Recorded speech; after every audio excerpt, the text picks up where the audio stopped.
Buddy, I'm taking you to 4 of the best sandwich spots in Los Angeles today, starting here right now at Langer's. They are known for the sandwich, the number 19. It is a hot pastrami sandwich, Russian dressing, coleslaw, Swiss cheese on their signature rye bread. That is amazing. Man, we are eating good today. You hungry? I'm very hungry. We're back in LA. Happy to be here again. Sandwiches, one of my favorite foods. I think they count as kind of their own cuisine. I would say so. Yeah, I'd I say think so. Today is going to be amazing. Hey.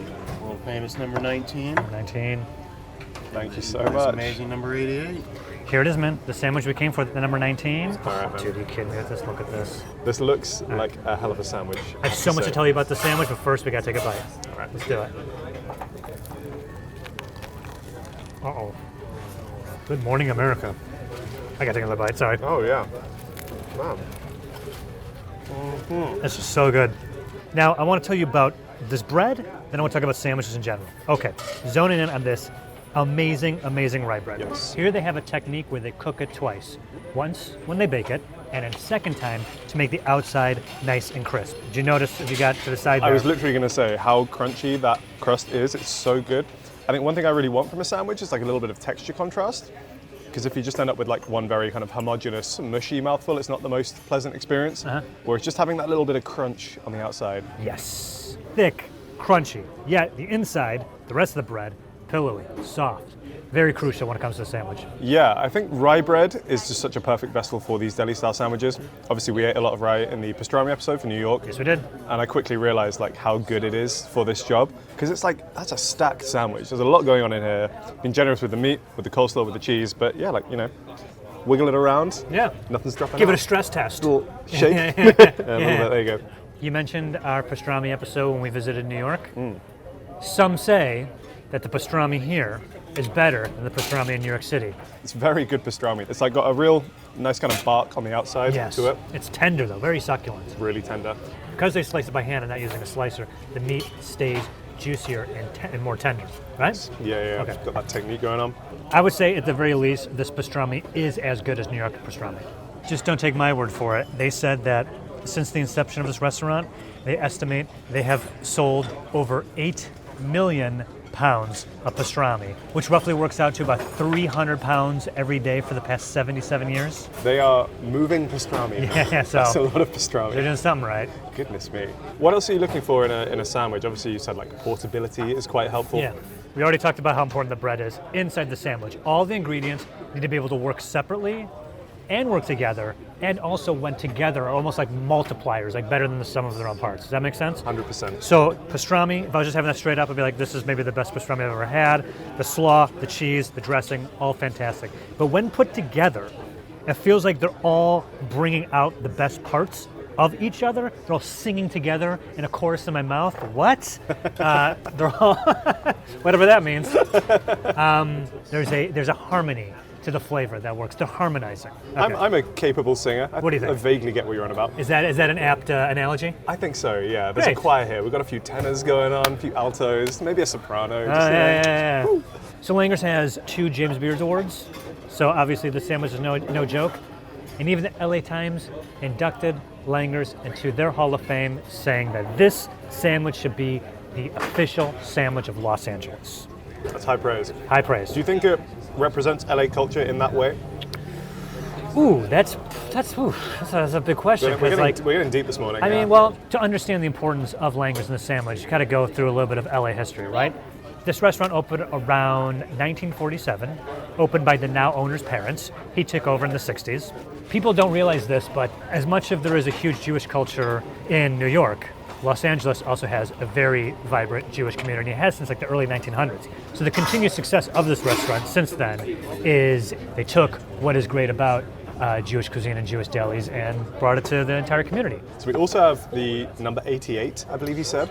That's right. A little taste of this one. Thought we'd go with the corned beef. Yeah. Our waiter said that the number 19 is like the clear favorite, Yeah. but maybe like 30% of people will opt for the 88 or the 44. This looks a lot closer to a Reuben. I can't see the does. Russian dressing on here, but Yeah. like that's Swiss. They've not been shy on the sauerkraut. Yeah, no kidding. Ready for some tang? Yeah. Here we go. Yeah. Oh wow. This is an excellent suggestion. Really good. This one comes with Russian on the side. Oh, duh. Might do a little bloop bloop. Get a little. Bit of a bloop. Man. Oh man. And that is Reuben. I don't know why they're not just calling it a Reuben.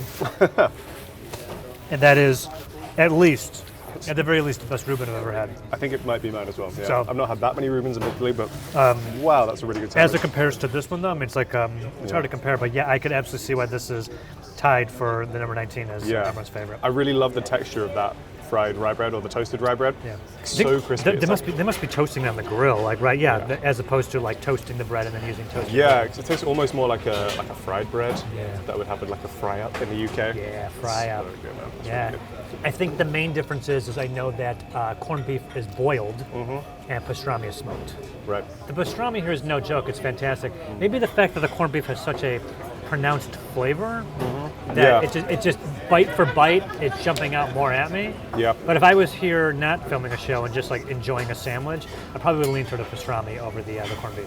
Interesting. Yeah. I might lean the other way. I think I almost prefer the 88 to the 19. Whoa! Yeah. Well, the good news is for today, we're doing best sandwich. We are picking specific sandwiches, but we're trying other places. We're trying different menu items. So, if you want to take the corned beef to the finals with you over the pastrami, that's perfectly fine. That will be allowed for today's video. That is within the rules. And within the rules. Surprise contender. It could be like an upset victory. Yeah, dude. This is incredible. This is fantastic. You can see why this is considered one of the best sandwiches in LA. For sure. Yeah, absolutely. I've really enjoyed this. Good cultural launching pad, I think, for the rest of today's sandwiches. Yeah, we'll save room, buddy, because we got 3 more excellent spots to go to, and I think I'm ready to go. Sounds good. Let's go. Oh boy. All right, off to a great start. Now we're heading over to Roma Market. Don't let the name fool you. It is a market, but real heads know that they have a sandwich there. Actually, one sandwich that's considered by many to be the best in Los Angeles. Okay, let's go check it out. Thank you. The signature Roma sandwich. The sandwich. Yeah, I saw the sign on the outside, home of the sandwich. Right? Not home of the sandwich, just home of the sandwich. The sandwich. How good does a sandwich have to be the only one they sell and be known as the sandwich? I'd imagine pretty good. Yeah. It is a sandwich of mortadella, capogal, gabagool, salami, and provolone cheese. The only sauce they put on here, if you want to call it sauce, is olive oil. Listen to me. The bread on this, crispy, crackery crust, fresh bread, baked every single day. There is a vegetarian option, which is artichokes and Swiss cheese. And no thanks. So we're getting the real event, the signature Roma sandwich. Should we have a look? Yes. Let's open it up. Very Barbie-coded wrapping. I'm here for it. I'm sure that was what they had in mind when they wrapped it. Look at this. Come on. Oh, baby. Yo. This thing looks incredible. There's a lot of history to this sandwich. Let's take a bite.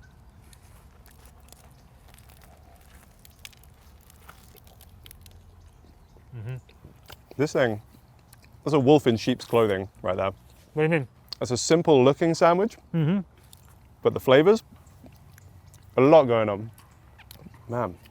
Now the pro move with a sandwich, right in line, is also get some of their giardiniera. This sandwich, $6. That is a really nice price as far as I'm concerned. Yeah. This this whole thing of giardiniera was a little over $7, right? Yeah. And this is like for multiple sandwiches. I want to try it with the giardiniera. We'll do that in a second. Yes. So don't demolish the whole sandwich. I'll Check try this it. out.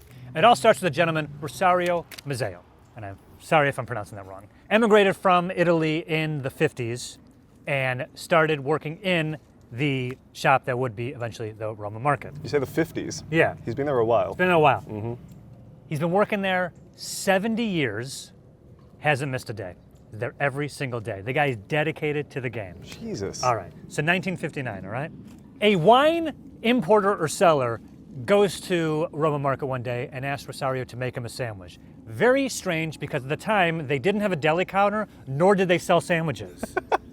But Rosario's like, okay, grabs some bread, puts some meat and some cheese on a sandwich, gives it to the guy. Dude shows up the next day with 5 of his homies. We love that sandwich. We want another one. He's been doing it like that since. Hasn't changed the recipe, hasn't changed what he makes it with. Fresh quality ingredients. Said he makes between 600 and 900 of these a day. A day. 600. We went in there, they had a bunch just sitting there waiting. They know these things are just going. And as you could tell, it's a fantastic sandwich. What do you think? So you said there really weren't many ingredients in this, right? We got the bread. Is it 3 cold cuts? We got the mortadella, got the salami, got the gabagool, Yes, sir. capicola, Yeah. and some cheese. It's like Provolone cheese. provolone cheese. Yeah. Little olive oil. I was worried when you said there isn't really sauce on this, but honestly, like, even though the bread is quite bready, is a bit like on the dry side, just that olive oil and the kind of like juiciness of the meats and the cheese, I don't think it's lacking like a sauce. So the cheese, as you know, provolone has a stronger flavor to it, and that pairs so well with the mortadella, which I love.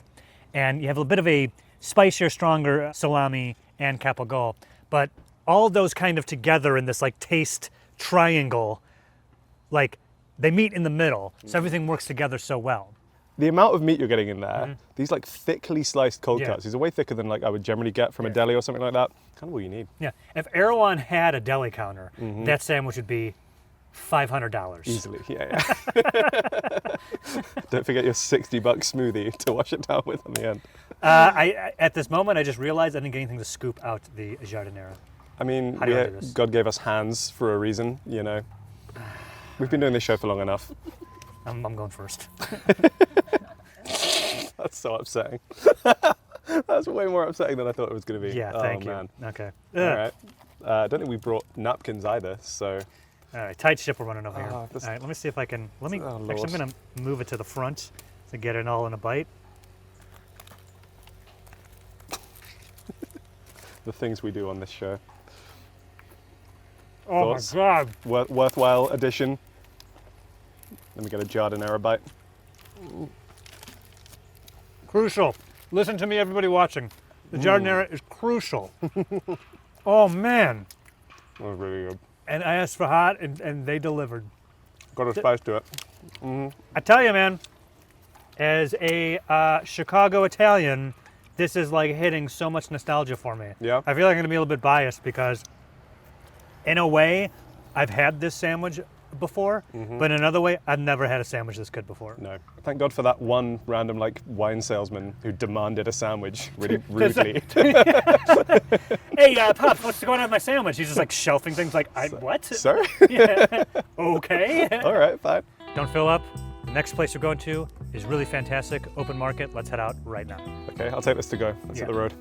It's funny that like a lot of people try to play off like, is everything that's between pieces of bread a sandwich?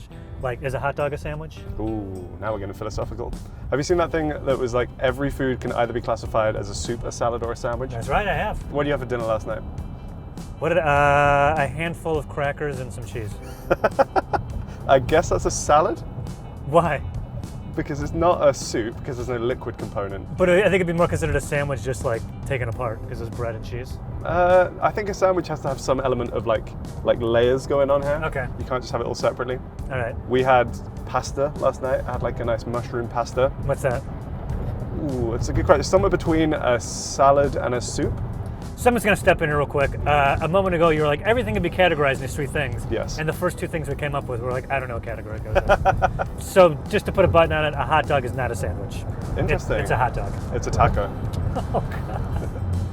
Right. Open market. Dude, There we are. this place, ridiculous. We're here in Koreatown. They've been here since 2021, and word is out that these sandwiches are some of the best in Los Angeles. New kid on the block. I feel like the other sandwiches we're having are maybe like very traditional, Exactly. very historic. Yeah. Whereas this one, yeah, like a little bit more new, a little bit more different. Although, from what I'm seeing on the menu, definitely inspired by a lot of like classic LA stuff.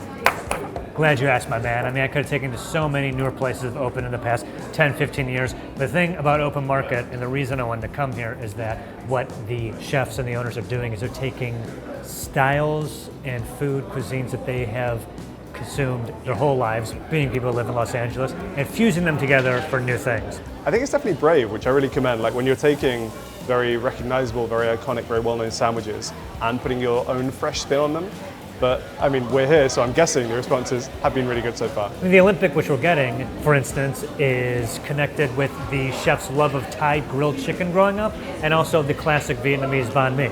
It's a lemongrass chicken sandwich that also has pickled radish, serrano mayo, mint, cilantro, basil, Nam, Jim, Vin, and crispy chicken skin. Get out of here. Immediate fusion cuisine. Right. Yeah, we're taking Thai food, Vietnamese food, mixing it up in LA to create something completely new. Yeah, so everything here is a homage to the many flavors and options and cuisines and cultures here in Los Angeles.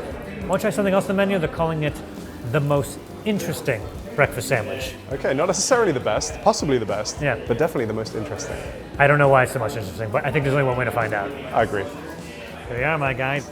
I feel like we should start with the Olympic. Yeah, definitely. This looks and smells incredible. I'm curious about how I understand crispy chicken skin Yeah. on the chicken, Uh-huh. but it looks like It looks like maybe this a lemongrass chicken has been like Yes. de-skinned. They've crisped the skin up and then just like sprinkled it on. Bro. Okay, let's do this. All right.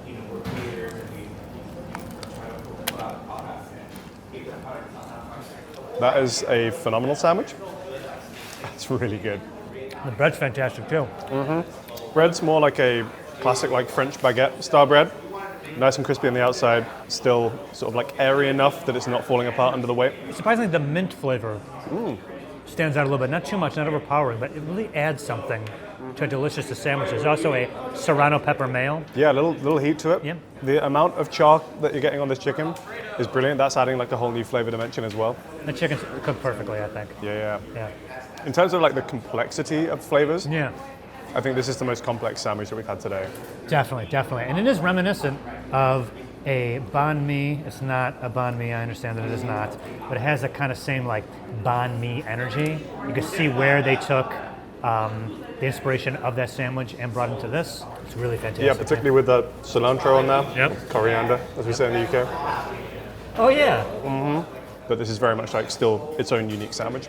But that isn't the only sandwich we got on the plate here, buddy. Yeah. The owner, Ralph, described this as the most interesting breakfast sandwich. Yes. And you know, I like a little interest, a little intrigue in my breakfast, and that's way to start the day.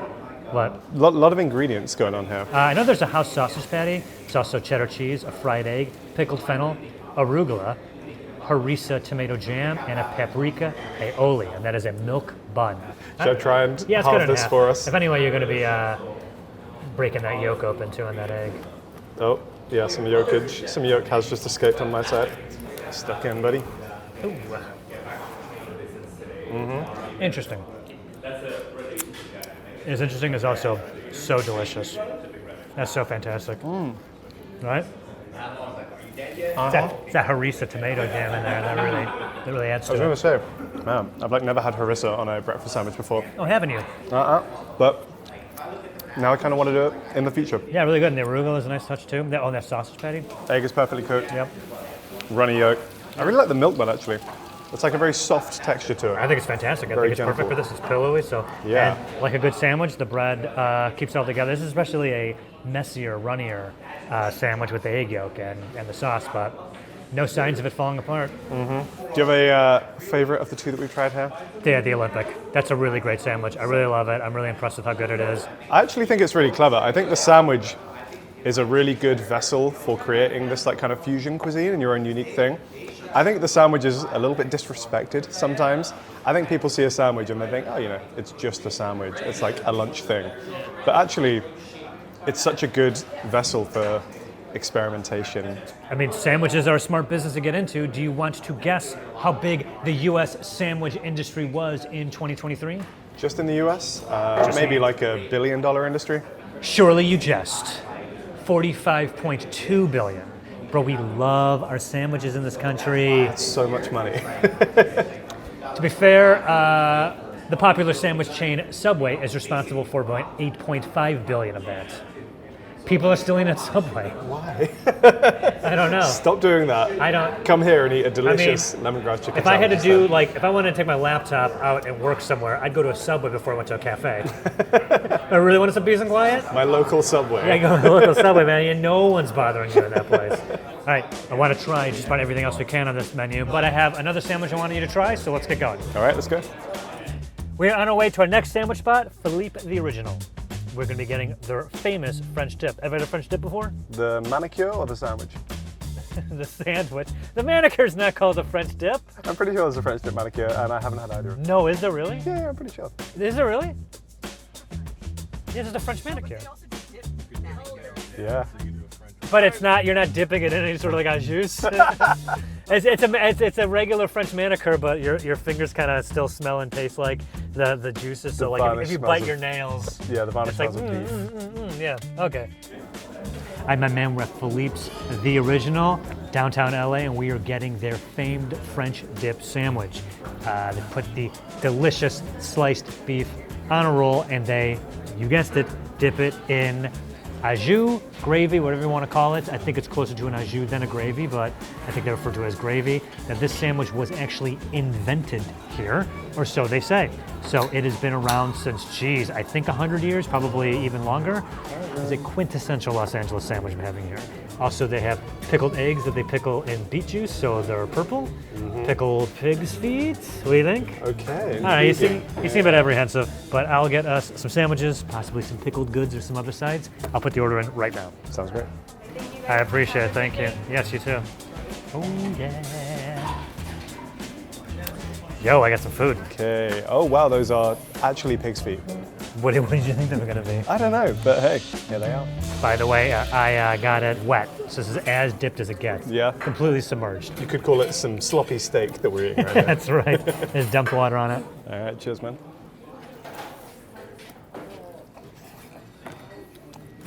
Right? I mean, they weren't kidding. It has been dunked in Yeah. au jus.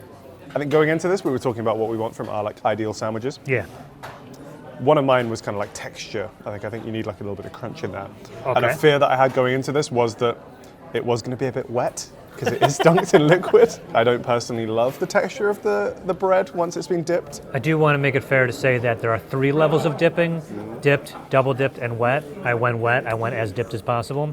I believe that if you do less dipping, they just kind of like boop the bread in there, and I think it remains some of its crust. So if you have an issue with this wetness, that is on me.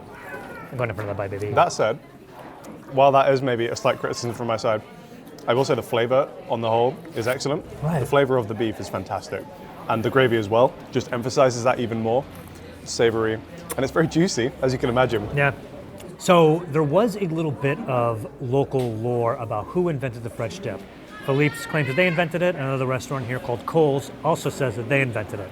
The Thrillist did a deep dive investigation into it, and they came out saying they're pretty sure Philippe's is telling the truth, that they actually invented it. Now, the story goes something like this. Philippe's at the counter making a sandwich, and apparently dropped or is asked to dip the sandwich in the au jus that was sitting there. It was then a pork sandwich. Sure. Dipped it, gave it to the guy, he left. Days later, people kept coming back being like, what's going on with this dip sandwich? And since then, it has been on the menu, absolute hit. Like I said, it was originally a pork sandwich, then they switched to beef, which is the more traditional, well-known sandwich as of today. Yep. Do you want to try the pork? Try the original. So technically the original was Yeah, pork, this you were would saying. be the pork, yeah. So let's give this one a spin. All right. I guess the beef's really good. Yeah, I did love Tough the to beef. beat.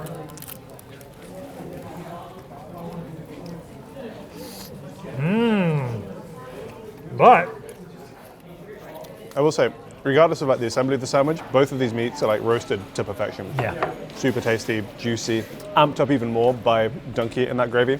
But I could happily just like eat both of those meats on their own. they also have this house mustard that is very strong. Okay. I know you Brits like your mustard once you We love our mustard and we love our strong mustard. Yeah. Let's give this one a quick spin. I don't know if there's horseradish in there, but it definitely has a horseradishy strength to it. Get in on that. Oh yeah, You got to get in on that. That's real good. It is spicy. this is mine, right? That'll clear your sinuses out. That's really good. That's the move. Oh man, I'm gonna come here next time I'm stuffed oh, up. Oh man. Woo! Woo! Honestly, putting that mustard on it has kind of just made me forget about the texture. Wow. And now this is like super delicious. This Okay. is very much like a classic roast beef and horseradish that you might get in the UK, just in a slightly damp sandwich form. So Harry's tip is definitely have the sandwich in the restaurant. Don't get it delivered. Forget DoorDash. You need the mustard's key. Mm-hmm. Did you notice that we had pickled eggs?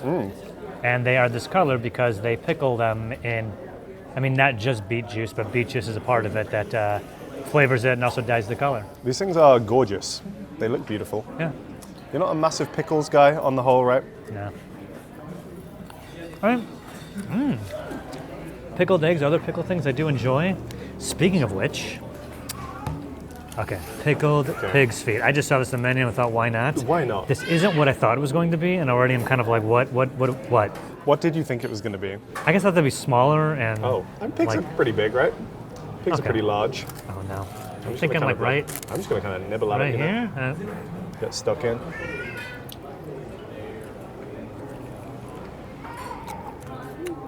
What's the camera, these little guys?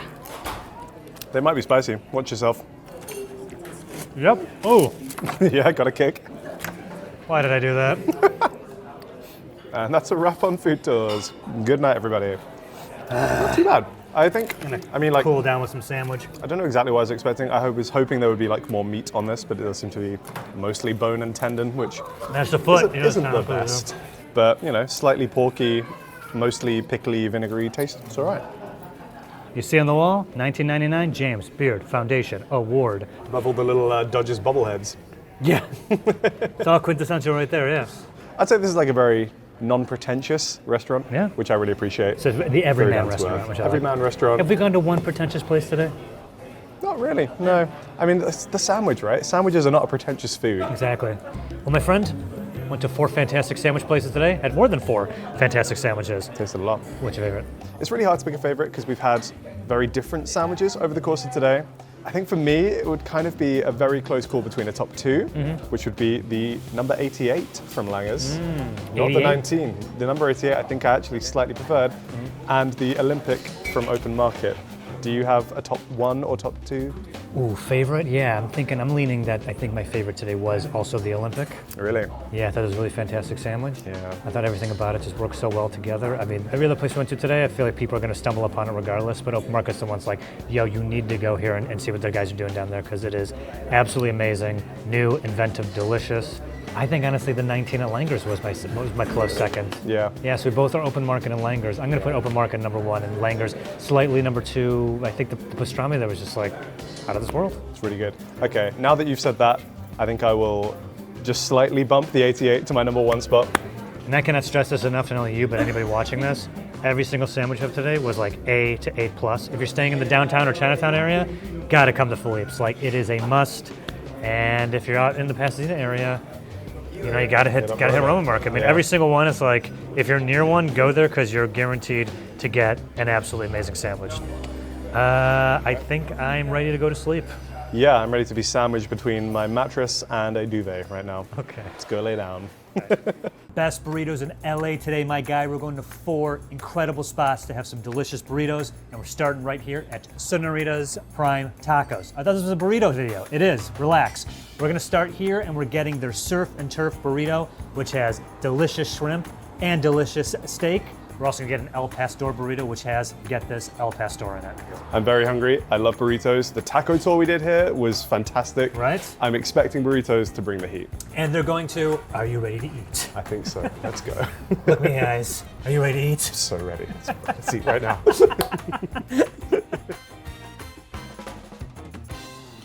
Some fancy beverages for us, Joe. What do you say this is? Pistachio horchata. House-made pistachio horchata. You're telling me a house made this pistachio That's horchata? right. It's not apartment made. All right, here we go. Al Pastor burrito, Yes, sir. surf and turf, Mari Tierra. Let's go. Beautiful. Looks Thanks so much. fantastic. Thank you. Looks Oh, yeah. great. These look incredible. We're starting with the surf and turf. Start with the surf and turf. We have so many things to talk about, but first, let's Yeah. get a bite. Oh, yeah. Mm-hmm. Oh, my goodness. I might be in trouble for Yeah. this episode. That is amazing. These are Sonoran style burritos, and one of the many things that separates Sonoran from other styles of burritos is on the grill there they start almost with like a blanket of cheese on the grill, then they put the tortilla on top of it, and then when it crisps to it, they flip it over. Booyah, baby. So cheese is perfectly baked into the tortilla before they even get it started. Yeah. Right? And you really taste that flavor. You get right? like a bit of cheese in every bite, Yeah. and because it's been on the grill, you get that kind of like caramelized cheese flavor. Yes, sir. Really good. Fantastic. There's like a few things that are jumping out to me here. The juiciness of that shrimp Yeah. and the flavor that it brings, fantastic. Yeah. I think that even distribution of toppings is actually pretty good as well. Yes. I was worried that it wouldn't be because there's a lot going on here, but I'm getting like a little bit of everything in every bite. I think the Chipotle-fication of burritos in the world has made people kind of used to getting a bite of just rice or getting a bite of just beans or something, which it isn't a make or break for me, but if I can get a little bit of everything in every bite. I really like the tortilla as well, actually. It's like dense enough that it's holding everything together. No leakage so far. Yeah. And got that really kind of like gorgeous toasted flour tortilla flavor as well.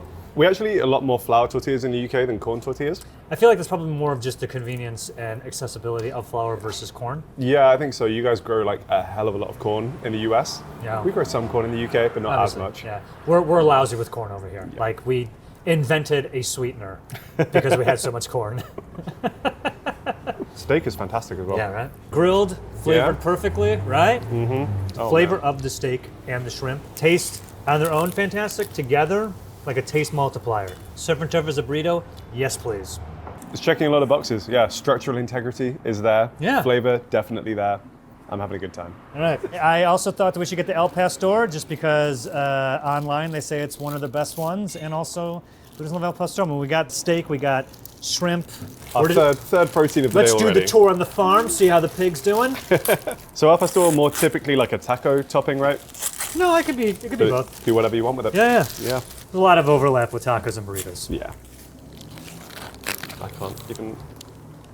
I'm making a hash of this. The vibrancy of the guac is so fun to me. It almost looks like British mushy peas. I'm sure that you and the people of Mexico will probably not appreciate me for saying that, but You said it, not me. the flavor of that pork, it's so juicy. It's got that kind of like chipotle, like ancho, very gentle, like warm heat in the background. Okay, you meant the Chipotle flavor, not the Not the like not the burrito Chipotle chain, the No, actual, okay. yeah, the chili. I was like, bro, what's going on over here with the shirt here? This is one of my t-shirts, Joe. Do you like it? I'm confused. It's Harry Potter, Obama, Sonic 10, Roses. What? I mean, what's not to get? You know, 3 of my favorite things on one shirt. People had a really strong Did you go to reaction. the mall like a 7-year-old and be like that, and that, and a shirt? Fine, it's your Job done. birthday. Yep. No, people have really strong reactions to the chicken shirt I wore in New Orleans. Yeah, I remember. And so then I made it my mission to get some more fun shirts. This one was actually from my friends Paul and Rosanna. I hope you like it. They made it for you? Yeah, custom printed, just to annoy you. I'm not annoyed. It's confused. It's like the colors. It's very like. I think that's like visually what we're going for. You wear brighter, more, dare I say, peacocking outfits. Sure. And like my whole wardrobe is like dressed to be ignored. Just like gray, Like, gray, gray. Yep, gray, dark blues. Like it infuriates my wife when I'll be like, "Hey, I got a new shirt," and I'll put like it'll be this. Yeah, a variation of this. She's like, "What's new about that?" Dressing like a cartoon character. Yeah, that's right. Yeah. Okay.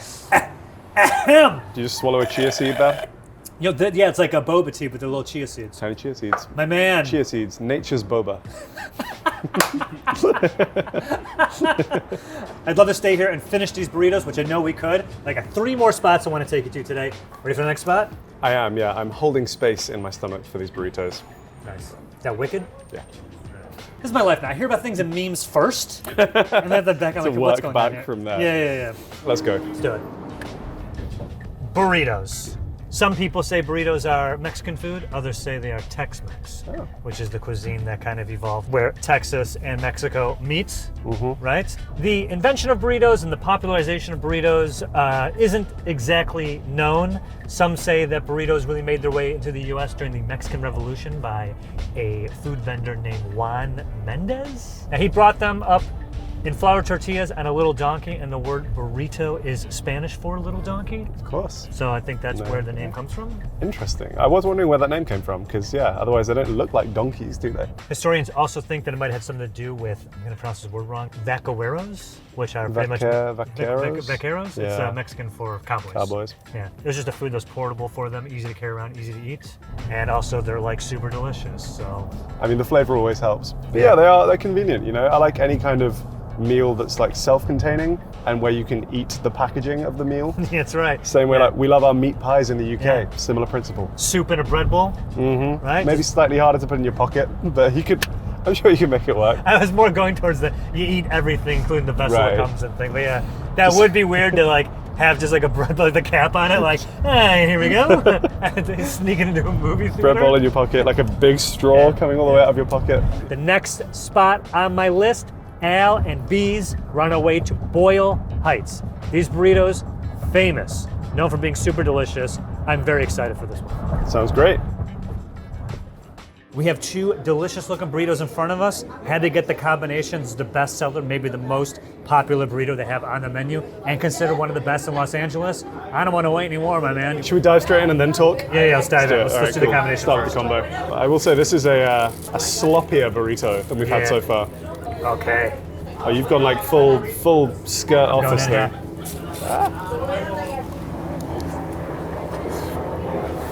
Wow. Right? Oh man.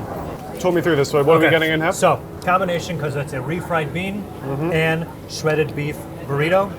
There's also cheese on here and their chili sauce. Here's one of the many keys to Al and B's success is those refried beans. Slow cooked for over 24 hours. Added a special blend of spices. They also throw a little lard in there. Yeah, it's funny you should say there's lard in there, because these are like some of the butteriest refried beans I've had as well. There you go. There's definitely that kind of like almost creaminess to them. Yeah. I like the texture of the shredded beef actually. I think obviously we've had like carne asada, burritos and tacos in the past. Yes. Whereas this one, almost more like a kind of pulled beef, like a very soft texture to Yeah, it. exactly. Yeah. The whole thing has a really nice, consistent mouthfeel, as you like to say. And again, ticks the boxes important to me. You're getting everything in every bite, which I do like. 100%. Yeah, very like homogeneous. All those sauces, all those flavors mixed in together in every bite, which is really good. This recipe they've been perfecting for 5 decades. I can taste it. Yeah. I can taste 50 years of flavor. Obviously, you notice that this building here is kind of protruding out of this residence here. Yeah, literally a house right there. Okay, so originally Al and B, when they started this restaurant, it was a shack in front of their home. And over the years, it eventually became an actual building and not a shack. It's all above board, of course. But this is the original and still location of the Al and B's Empire. Started in like the 60s, like 1966. That's pretty cool. Yeah. And they still live here?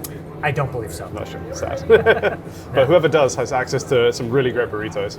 It's a nice setup. They do have other burrito varieties. And one thing that was recommended for us was the chili relleno burrito. That is a stuffed pepper, but they have a stuffed pepper inside a burrito. Come on, stuffed pepper burrito. Stuffed pepper stuffed inside a burrito, double Just stuff. Look at inside of this thing. I mean, come on, look at this. That's, I think, one thing that we really miss in the UK is the easy access to these like fresh peppers. Yes. So when I see something like this in a burrito, I'm quite excited. You know, yeah. All right. Dude. Oh man. Whoa. Oh, that chili. If you're like me, were you expecting the pepper to have like a crunch to it? Maybe slightly more, yeah, just from like my kind of jalapeno popper But it experiences is, before. Yeah, don't let the look or the name fool you. That pepper is really soft. Has just absorbed all of that flavor. The combination was the burrito that everyone says to get. It's the one all the reviews are saying this is the signature one. It is a fantastic burrito. And between these two, I like the chili relleno a lot better. You've destroyed your half. Yeah, your yeah. half is kind of gone. Yeah, these are really great. I think I actually might agree with you though. I think the chili relleno slightly edges it out for me. I'd say the combination is a bit more standard or classic in terms of like your burrito flavors.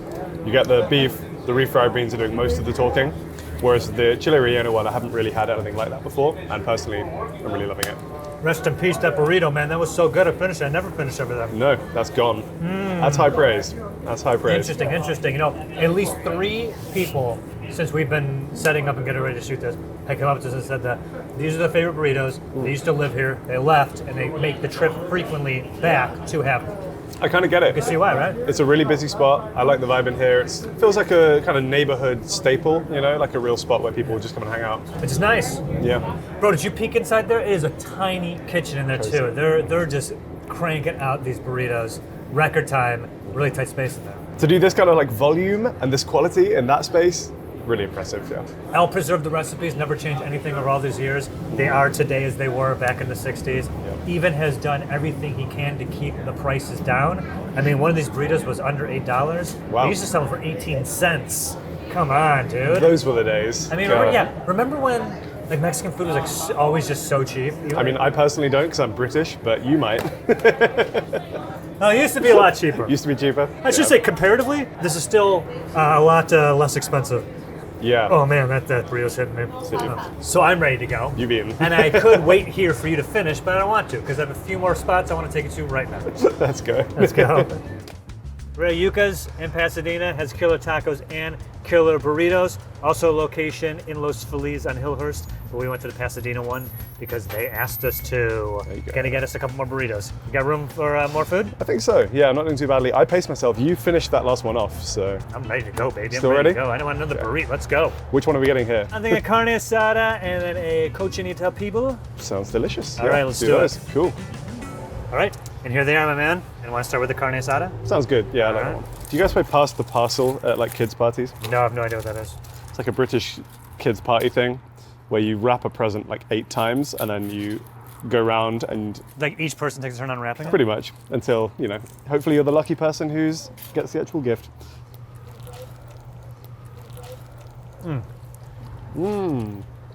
Oh man.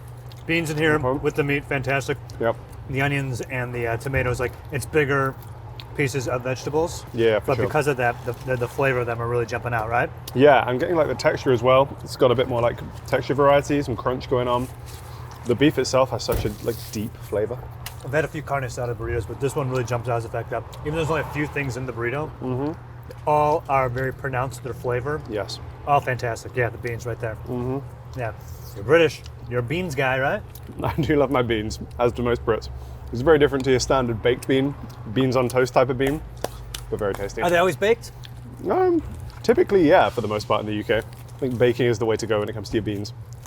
Once again, flour tortilla. I don't see a lot of corn tortilla in burritos. Tacos, yes. Burritos, I'm not so sure. I guess with corn tortillas, they're not quite as like malleable as you would get with a flour tortilla. Yeah, yeah. Flour tortilla is a lot more wiggle room. Which sauce are you liking? The red one was good. No, the green's even better. Let me get a little bit of the Yeah, little but- splash of the green.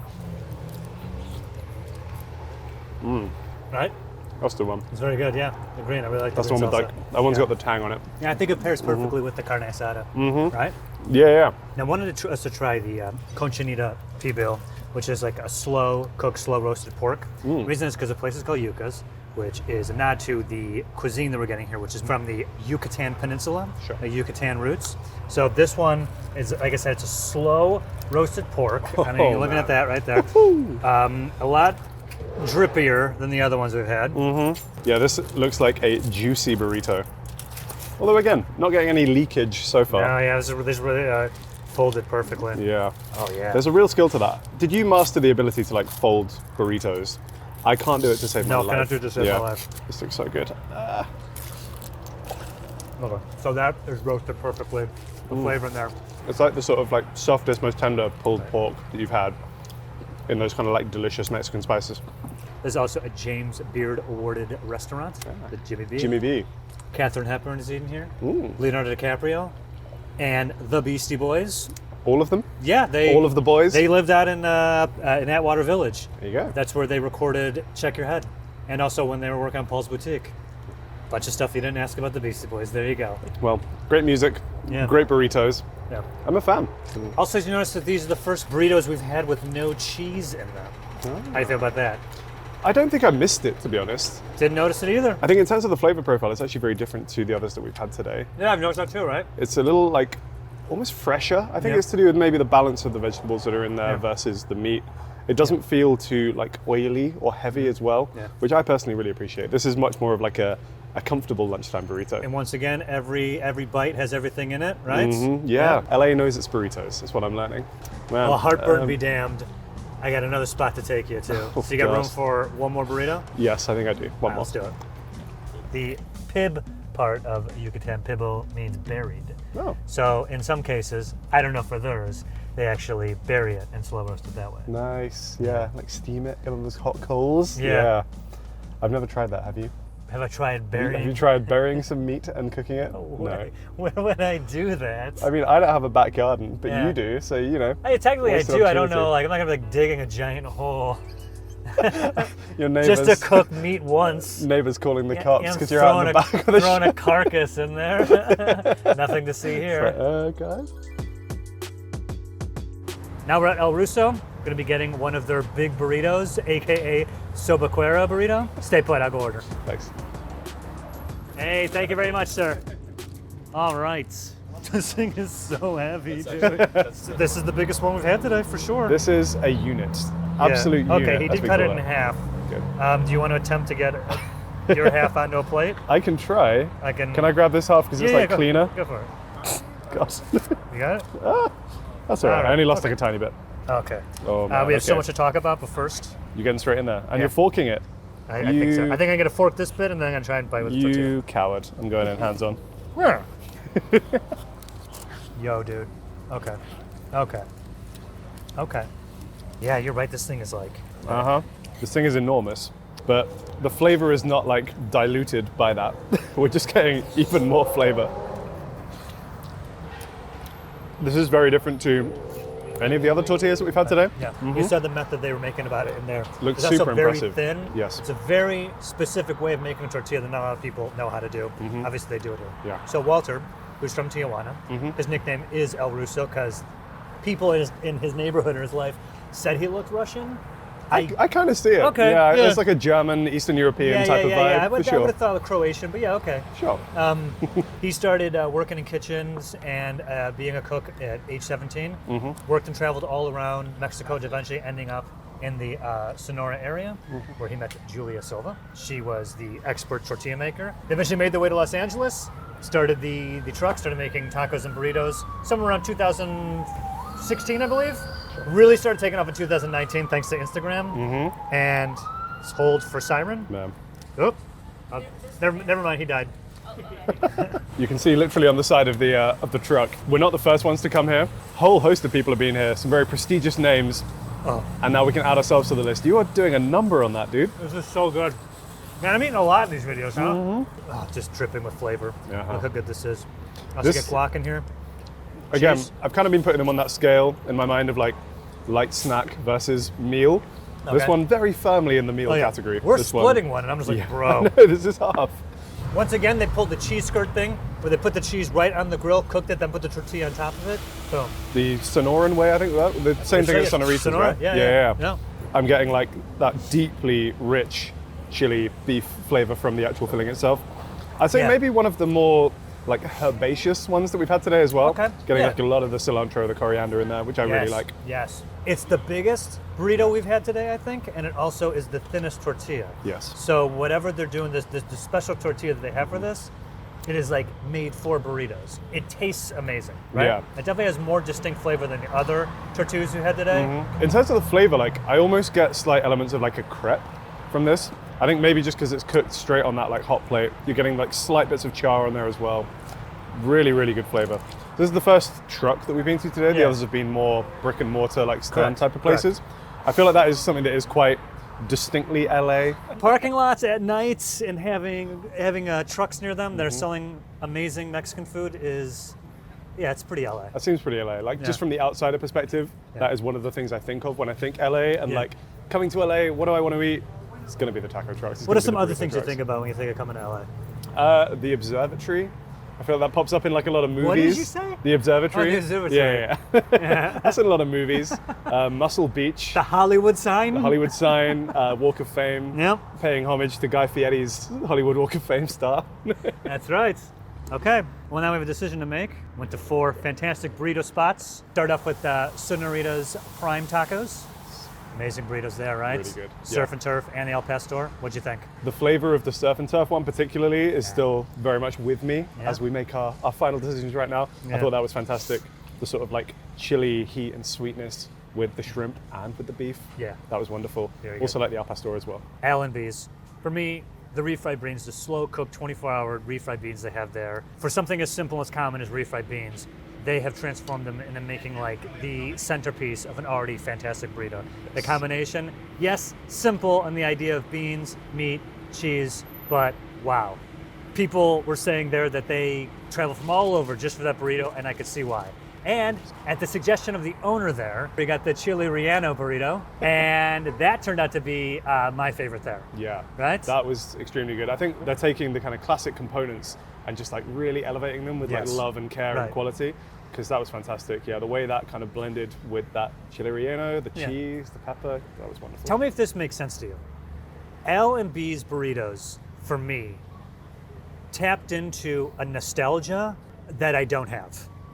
I felt like I was eating classic burritos from my childhood, and then stop and be like, I've never been here before. You had that like ratatouille flashback. Yes, when I'm just like, Antonio- man, this is just a taste of home.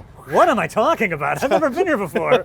So either reincarnation is real or the burritos are so good, they're tapping in to that part of my brain. Either way, Yeah. absolutely fantastic. I would say to anyone, worth the trip. Wherever you are, go there, fantastic.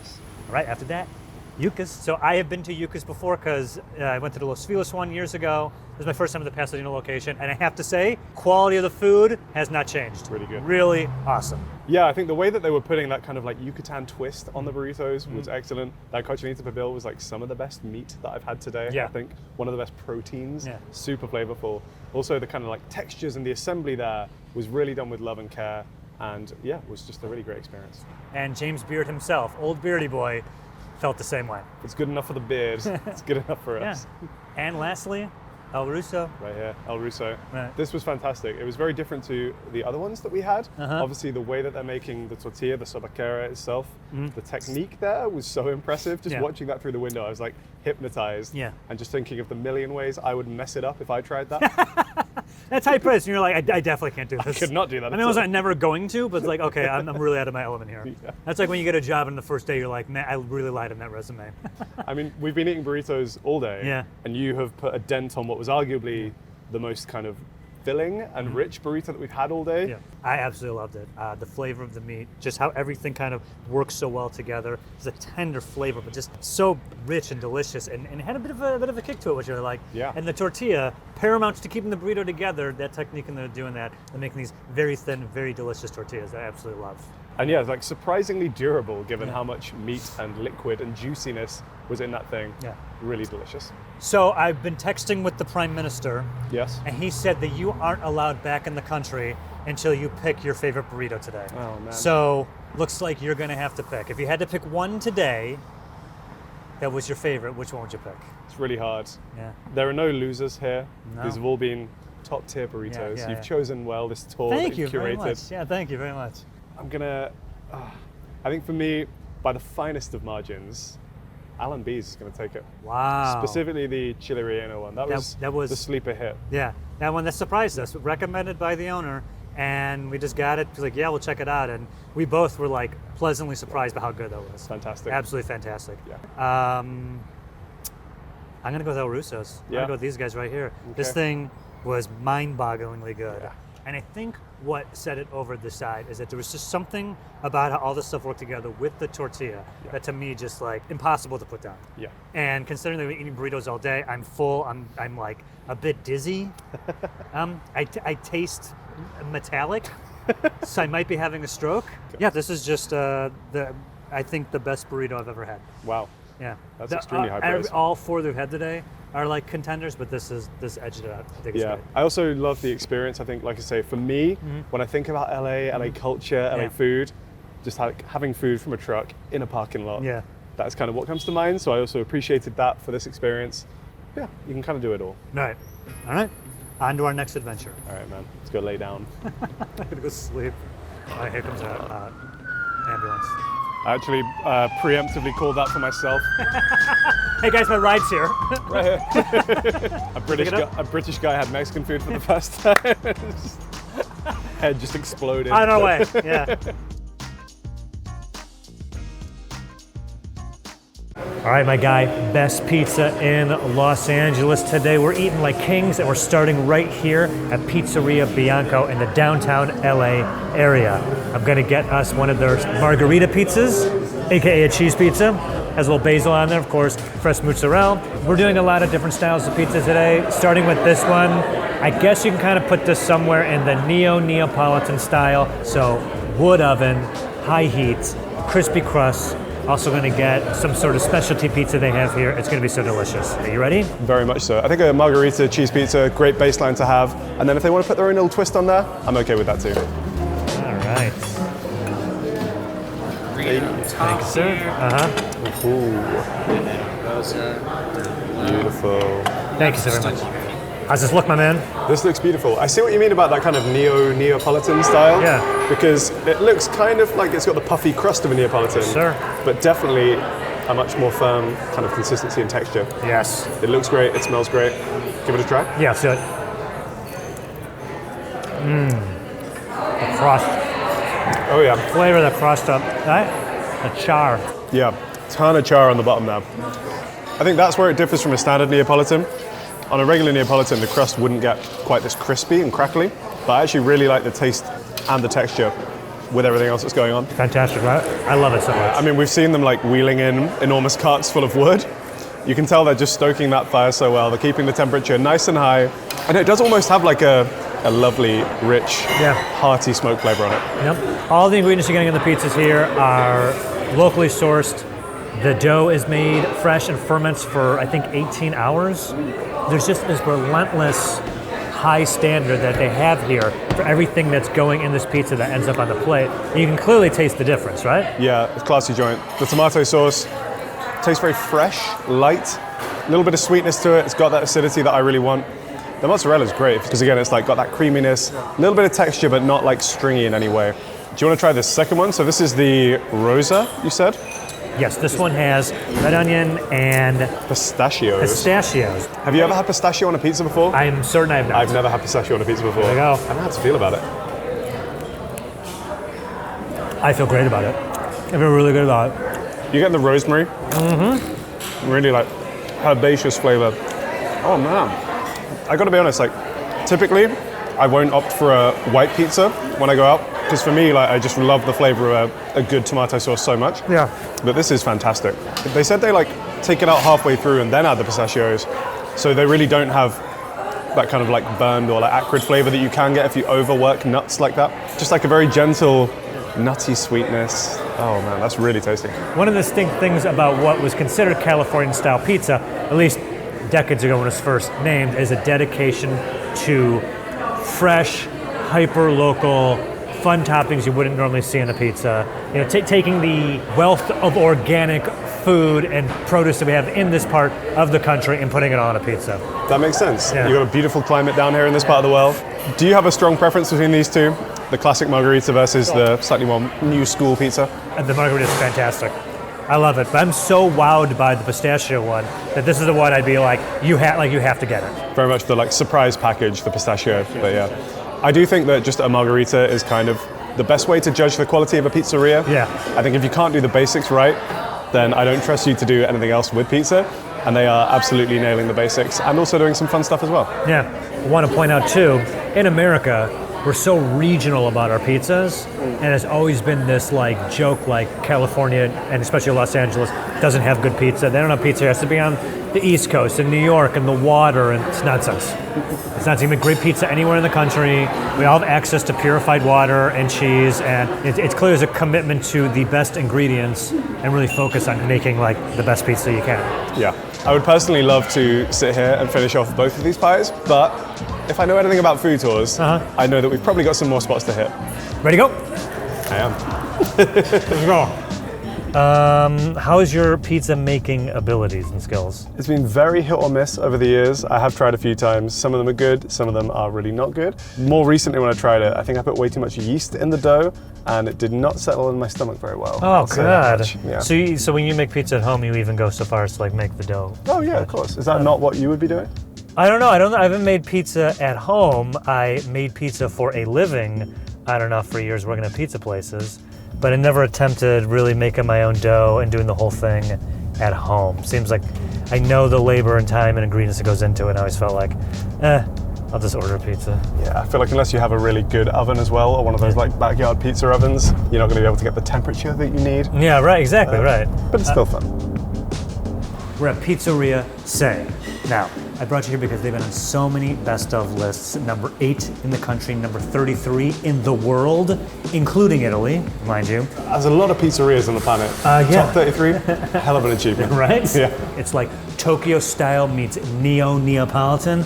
Bro, they're fusing a lot over here. It's supposed to be fantastic. Here's what we're getting. We're getting the margarita, of course, another one with cheese basil, extra olive oil. Let's go. And I'm thinking they got this mala lamb sausage pizza. Creme fraiche, red bell peppers, smoked provola, lamb sausage, shaved shallots, tomato pulp, Parmigiano Reggiano, XX heats, mala spice chili, cilantro flowers, and extra virgin olive oil. Come on, right? How good does that sound? All sounds delicious. Ramen man, first up there, margarita. This looks fantastic. This is the special margarita? This is the special margarita. Buffalo. A higher quality buffalo mozzarella. Like they're doing it in Naples. That's right. Oh man, this looks so good.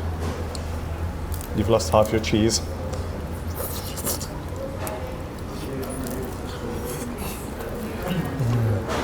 Oh man. See, tasting the difference in that crust there? When I spilled all my tomato on the There's table. a Tokyo style of the dough when they kind of twist and knot it as they do it.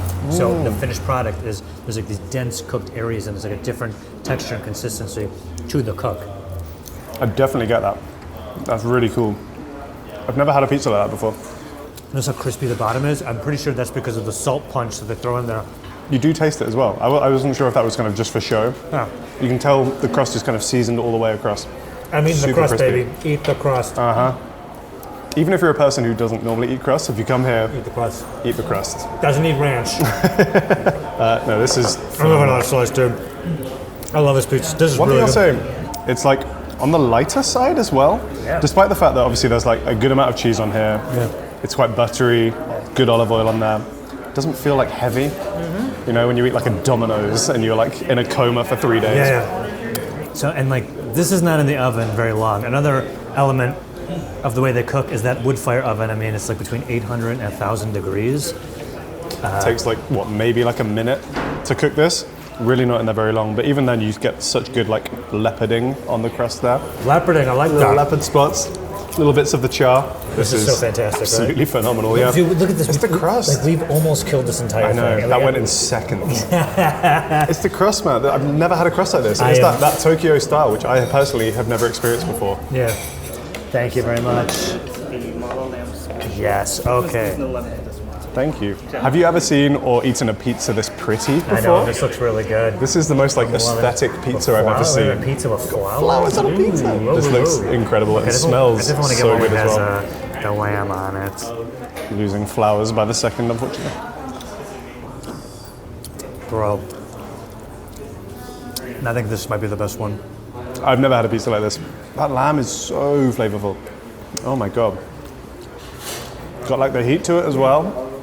And it pairs well with the creme fraiche. Kind of needs that creme fraiche. Kind of needs the amount of cheese that's on there. Because that lamb is kind of spicy. But you got just enough kind of dairy coolness to really balance it out. Pizza is such a good delivery vehicle for so many flavors. This one, obviously, like the classic, just executed super well. This one is like several meals in one almost. The amount of flavor that you're getting in there. We're getting this. Sorry. It's becoming a pizza taco.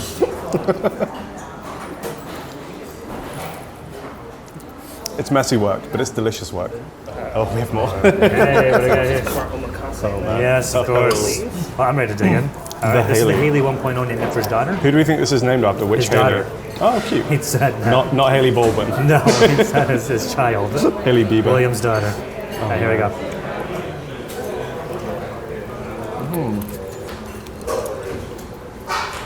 Oh, wow.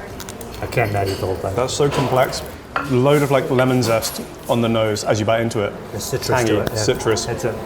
The squash blossoms? I've had more. And honestly, I just found out today in real time you can eat squash blossoms. You can, yes. I thought that's what you just like either, oh, the squash is coming in, or it's next to the squash, whatever the blossoms are in relation to squash. To me, I would have been like, those are in the way. Throw those away. Step one, get rid of the blossoms. I mean, no ways cooking. Oh man, this is good. Just from start to finish, even just the margarita kind of use that as the baseline. Everything about it is somehow like simultaneously indulgent, but also quite light. Yeah. It's like got the richness, but it's not actually kind of like sitting in my stomach, you know. Look, man. Man, it's great. I love it here. Huge fan. In the words of my man 50 Cent, I stay high all the time. He was talking about weed, I'm talking about pizza, baby. And I am high as a kite. And I would love... Legalize marinara, baby. So here's what I want to do. Sure. Stay here, finish this pizza, and have two more. Here's what we have to do. Sure. Go to yet another pizza place here in LA. You got room for more? I do, yes. Let's go. You know, the US has so many different styles of pizza, different pizza variations, How many have you had? Just from the US, I guess I've had New York style. I've now had, I guess, California style. Beyond that, I'm not really sure. I've never had proper Chicago style. That would be the other one that springs to mind. Oh no, I've had Detroit style as well. Yeah, Detroit style's really good. Yeah, Chicago pizza, it's a bit infamous. It's fine. I've had it a lot. It's your hometown. You're not going to leap to the defense of Chicago style? No, not really. I don't. It's not as popular in the city as people think. Sure. How about the tavern style pizza? Love that. Also from Chicago. Love that. Love those squares. Yeah, that's definitely more my style. I think even within the UK, we have like regional pizza things. Up north, I've seen bolognese pizza before, where you get like a meat sauce and put that on the pizza. Yeah. I've definitely had a kebab pizza before. What's that? Just like pieces of like doner kebab meat on a pizza. Not good for you, but very tasty. Yeah, yeah. Oh, I'm exhausted. We've eaten so much pizza today. 2 more spots to go. We're gonna rally. Next spot, let's go. This spot is Secret Pizza. We're getting slices of the margarita and we're getting slices of pepperoni. Yep. Now, it is called Secret Pizza. Little backstory about the place. Sean started selling pizzas out of his apartment during the pandemic. He called it Secret Pizza because he wanted to keep it a secret because he worried his landlord would find out and possibly kick him out or get him in trouble. He didn't even have his name on the Instagram account. The only way you can get it is from DMing him. I think he was only doing like 50 pizzas a week or whatever, just kept it really low-key, perfecting what he was doing until eventually he was able to have his own brick and mortar space here. It's no longer a secret. The secret is out now. Yeah. I'm glad it is. Harry. As you can see, this pizza looks incredible. A little bit different from what we had today. Very different, so far. yeah. We'll start with the margarita. Feel it, dude. All right, man. There we go.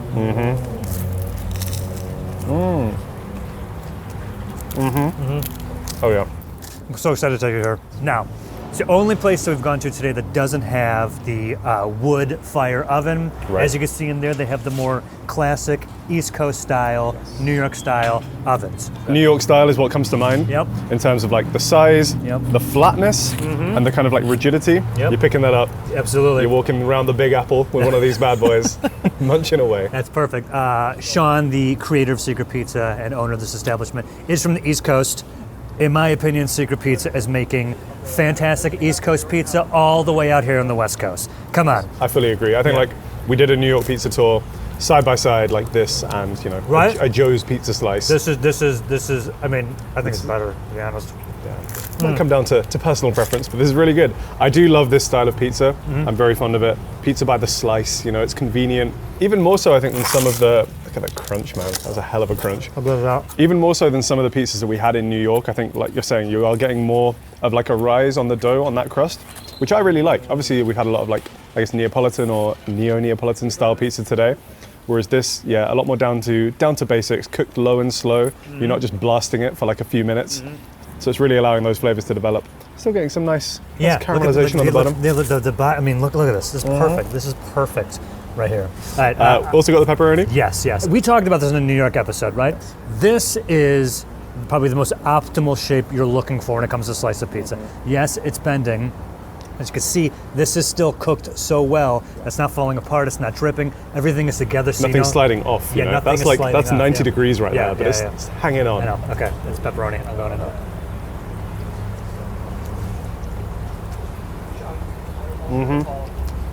Yeah, This is one of my favorite slices. Absolutely love the pepperoni here. it's really good. Pepperoni's got that saltiness. Got that like beautiful porky spice flavor. It's the tiny ones, right? The tiny little cups so they crisp up. Right? The pepperoni, maybe even more so than the margarita actually, reminds me more of like a New York slice. I think just the way that you get the kind of cheese all throughout this one. Yep. This one, he was getting a little bit creative with the sauce and the cheese, bit of a spiral effect going on. Yeah. This one, just straight homogeneous cheese, sauce, meaty goodness. That's really tasty.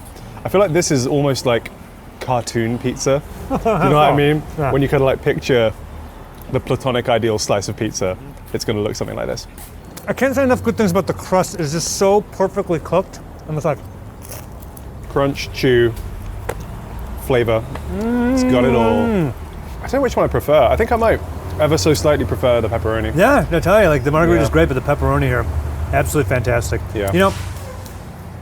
I don't want the simplicity of what we're eating here to detract the fact that these are slices of pizza on like the highest level, sure. right? Oh man, you've just polished off both of these slices again.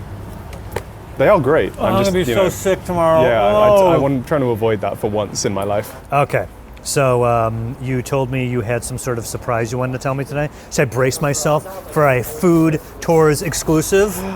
Yeah, I got some big news. You might have noticed I've not been like on my phone at the table as much on this trip. You haven't been? Not at the table, you know, not while we're eating the food. Maybe in the car. Anyway. Is that a clue? Kind of, yeah. What What do you think my news was? That you were engaged. No. What's the news? That makes my news so much I funnier. think if I'm getting married, man. I'm like, oh, he's gonna ask me to be his best man or something. What's the news? I deleted Pokemon Go off my phone. Oh, I love that that's where your mind went. It was either like, oh, Harry's either dying or engaged. Yeah. I have woefully misjudged what the two of us think is big news. Okay, congratulations, that's great. Thanks, man, yeah. All right, the night is still young, whether we believe it or not. I'm so tired. There's just one more spot I want to take you to. This place is legendary. Let's go. Let's go. All right, man, one more, you ready to go? Yeah, I'm starving for pizza. I've been eating her face off, and do one more. All right. My man Elio's Wood Fire Pizza here in Silver Lake. Real heads know my guy Elio's doing some incredible wood-fired pizza. This is the margarita, $13, price to move, my man. Very Not nice. bad. Yeah. Lots to talk about, but first, the pizza. Help me grab a slice here. We get stuck in. What do we got? Marinara, tomato, and basil. Ready? Oh, wow. Cheers, my guy. Yep. Oh, hot. Careful, yeah. Woo. Woo. Something that I think is, eat it, come on, you baby, just put it in your mouth. What are you doing? Okay. Elio started a couple years ago with a, brick wood fire oven that he had in the back of his Toyota pickup truck. There's a picture of it there, though. Yeah. There it is. Am I right in saying he's somewhat of an insider food legend? Yeah. This very lot, this very spot, I'm thinking like around 2018 or 19, blows up on social media, becomes one of the hottest pizzas to get in LA. Now, health inspector wasn't too keen about the setup, had to put a pin in it for a little bit, but came back in, I think, 2021 with this beautiful food truck where you see he's got the oven inside of there. I don't think I've seen a lot of wood-fired ovens inside food trucks. No, that's an impressive setup. That's a feat of engineering. And I gotta say, really enjoying this pizza. It is really good pizza. The pizza he puts in an oven for not a very long time, and that kind of helps give it a distinct flavor. Yep. It's almost like flash baked, so it makes it really crispy on the outside, which I love.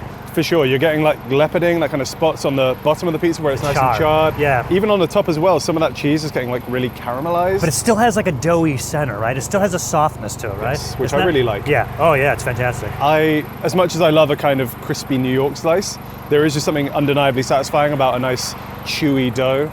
I really do enjoy that. And honestly, like this is some of the best dough in terms of the flavor and the texture that I've had today. Yeah. Elio, he makes the dough himself. He studied in Italy to learn how to make pizzas this good. Yeah. Brought it back to LA for all of us to enjoy. He's gone to the source of pizza. It's really, really good. The sauce is made from San Marzano tomatoes. Those tomatoes are known for having like a thick skin, but like a really sweet flesh to them. Those are like the tomatoes to use in actual Neapolitan pizza. Yeah. So you can tell he's like really done his homework. He said he studied out there. Yeah. You weren't kidding. Like he's learned his trade. Yeah. I think like it's incredible that he's getting this great quality out of a truck. This is like the story of LA for me. As someone who admittedly is not that versed in LA, but you've got a guy who's just clearly found his passion and is making it work. He started off literally just in the bed of a truck, has now graduated to a food truck. Who knows where he's gonna be one day, hopefully brick and mortar down the line, making wonderful pizza, great price point for the people. I really enjoyed it. That's the reason I call it the American dream and not the British dream, all right? Yeah, your king wouldn't allow this to happen. He would shut that down immediately. Harry. Harry. What a day we've had, Joe. An incredible day eating incredible pizza. How'd I do today with the selection? You did great. I feel like we've had a good cross-section of like the styles of pizza that are available, some of the creative toppings, even the locations as well. I feel like I've had a good education in the LA pizza scene. I feel like LA it was a pizza punchline for too many decades about they can't have good pizza here. I think LA's got some of the best pizza in the country, and that's on my mama. But we have to pick one. We do. And if you were to pick one, which would be your favorite? It's really hard for me to pick a favorite. I enjoyed all of them. But I do think for me, if there was one place I would put slightly above the others, it's Pizzeria Se. The pizza there was just kind of unlike anything else that I've ever had. I think in terms of the quality, the style, and the flavor, it all just worked in perfect harmony. And for me, that is like the highest level of pizza execution. I agree. Yeah. There's a next level quality to what Pizza Se is doing over there that I just have not had anywhere, to be quite frank. I loved every pizza place we went to today. I'd been to almost all of them. Yeah. Pizza Se is the only one I had not been to, and I'll absolutely go back again. All right. Good plan. Well, we got more food to eat tomorrow, so let's rest up. See you in the morning. See you in the morning. Bye. Bye. You want- Yeah, here you go. It's all yours, buddy. I'm taking you for the best ramen spots in Los Angeles, starting here at Ramen Nagi. Behold the menu. We're definitely going to be getting the original king, right? That's like the chef's signature dish, okay? Yep. And even though we have a bunch of really fun ones, I want to try the lamb king because personally, I've had a lot of ramen in my days, but I haven't had any lamb. Yeah, I don't think I have either. Okay. And it's exclusive to this location. You like ramen? I love ramen. I feel like noodles in some kind of broth are like a universal love language food. I love them so much. I'm very excited for today. Fantastic. We're eating like kings, and I'm ready to order our first bowl of ramen. You ready? Very much so. Let's go. Holy moly. Couple of dudes splitting a bowl of ramen. These look amazing. First things first, bib up. Different bib, sorry. I mean, oh, this is like a quality bib, right? This is like, yeah. Beautiful. Okay. Well, I now feel much more prepared to eat some delicious ramen. So yours is pork-free. I believe that's a Nagi-style falafel right there. And you got slices of lamb. And this one, I mean, already look at these little tiny little noodle guys I got here. Look how tender Right. this looks. Let's do I'm good. excited about this. Yep, let's go. Oh, sensational. This is so fantastic. I'm gonna get a little bit of this broth in here too. Oh man. I've never had lamb in ramen before, or like a lamb-based broth, but that is absolutely fantastic. Is it? I'm gonna try some of this pork. The quality of the meat itself is ridiculous. It's like some of the best roast lamb I've ever had. And then it's just sat in this delicious bowl of noodles and broth. Like this original king is like the flagship bowl, like the one, and it is amazing. I don't know what I would have done differently. I'm glad I went with the chef's recommendation because I would have 100% screwed this up. Yeah, you're not thinking like, oh, I wish this had more salt in it or more oil in it or anything. Let me get a quick bite of the falafel before I hand this over to you. Yeah. And I highly recommend isolating the broth. So good. I think your mind's about to be blown, my guy. Yeah. I mean, you've never had lamb ramen either, have you? I don't think so. Uh-huh. Oh, left my sticks. Come on, My dude. bad. All right, first things first, let's try this lamb. I'm excited for the original. This is a lot more like familiar to me in terms of what I expect from ramen. Like a nice porky tonkatsu broth. You didn't even get the meat. Yeah. Oh man. Oh, wow.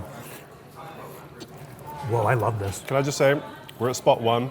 I think this is already the best ramen I've ever had. Wow, really? We have obviously got ramen places in the UK, but right now, none of them are kind of coming close to this in my mind. This is so tasty.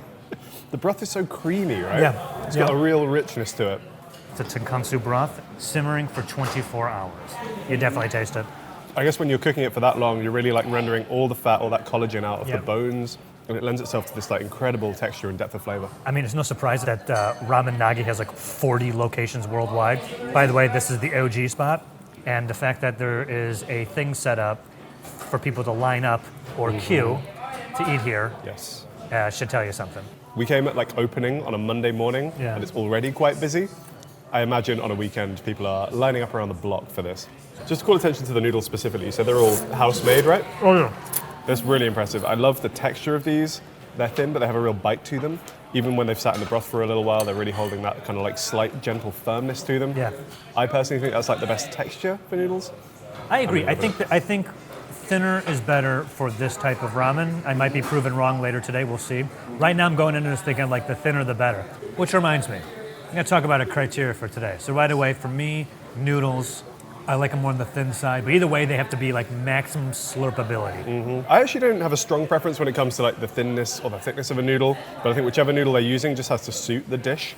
I think if it's going to be a thicker noodle, then I want that sauce to be a bit thicker so it really clings to it as well. broth, reducing it down to the long simmer, I think is the key to making the broth really good. Yeah, super flavorful. Not overly salty or oily. It's a fine line because you do want that like saltiness and that oiliness, but too much of that can be a bit unpleasant. Yeah, everything's got to be delicious and work together, but what I love about ramen is it's going to taste different every single bite. Yes. It's almost hard for me to overstate how blown away by this I am. I could quite easily sit here and finish this whole bowl. I have so many more things to show you. I'll save some room. Should we go? Yeah, let's go. Slurping. Slurping noodles isn't rude, it's actually expected.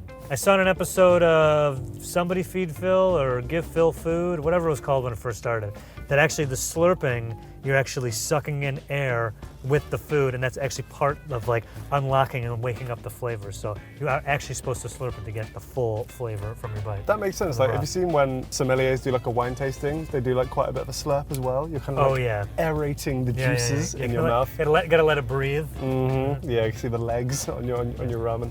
All right, man. Oh boy. Ready for some more ramen? Hope you like eating. I very much do. Spot. Right, the next spot, Judita Artisanal Noodles, Los Angeles. Here we are. They have several locations in and around the West LA area. This is the flagship spot.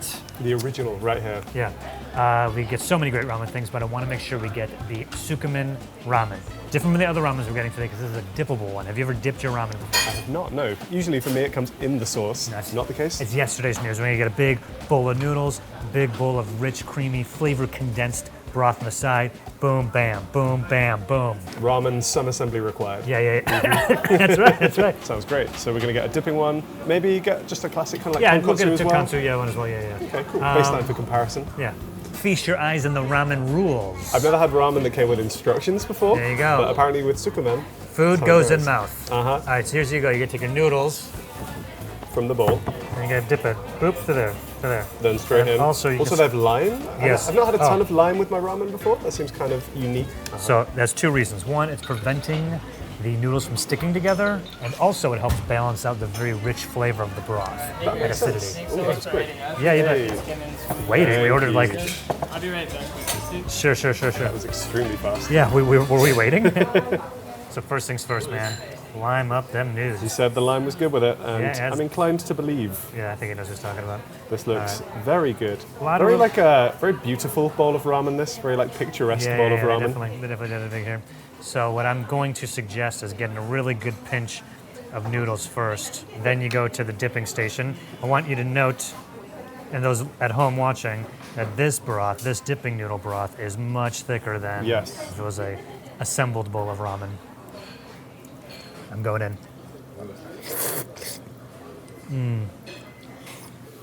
You feel like the rich, it's a seafood flavor to it. You taste that? Come on. Oh man. Come on. I want to go just a little bit of the pork. Oh yeah, look how thick this is. It's like mushroom in there. Definitely getting that like umami seafood, kind of like dried fish flavor. That's so rich and savory. It's a cold noodle, which is like interesting. But I think obviously it picks up some warmth from the broth that you're dipping it into. I think that's the idea. I think the idea is that if it's cold, the sauce is going to bond to it better than if it was hot. Yeah, man. And that way, you do something like this. You're ready to be dipped. Oh man.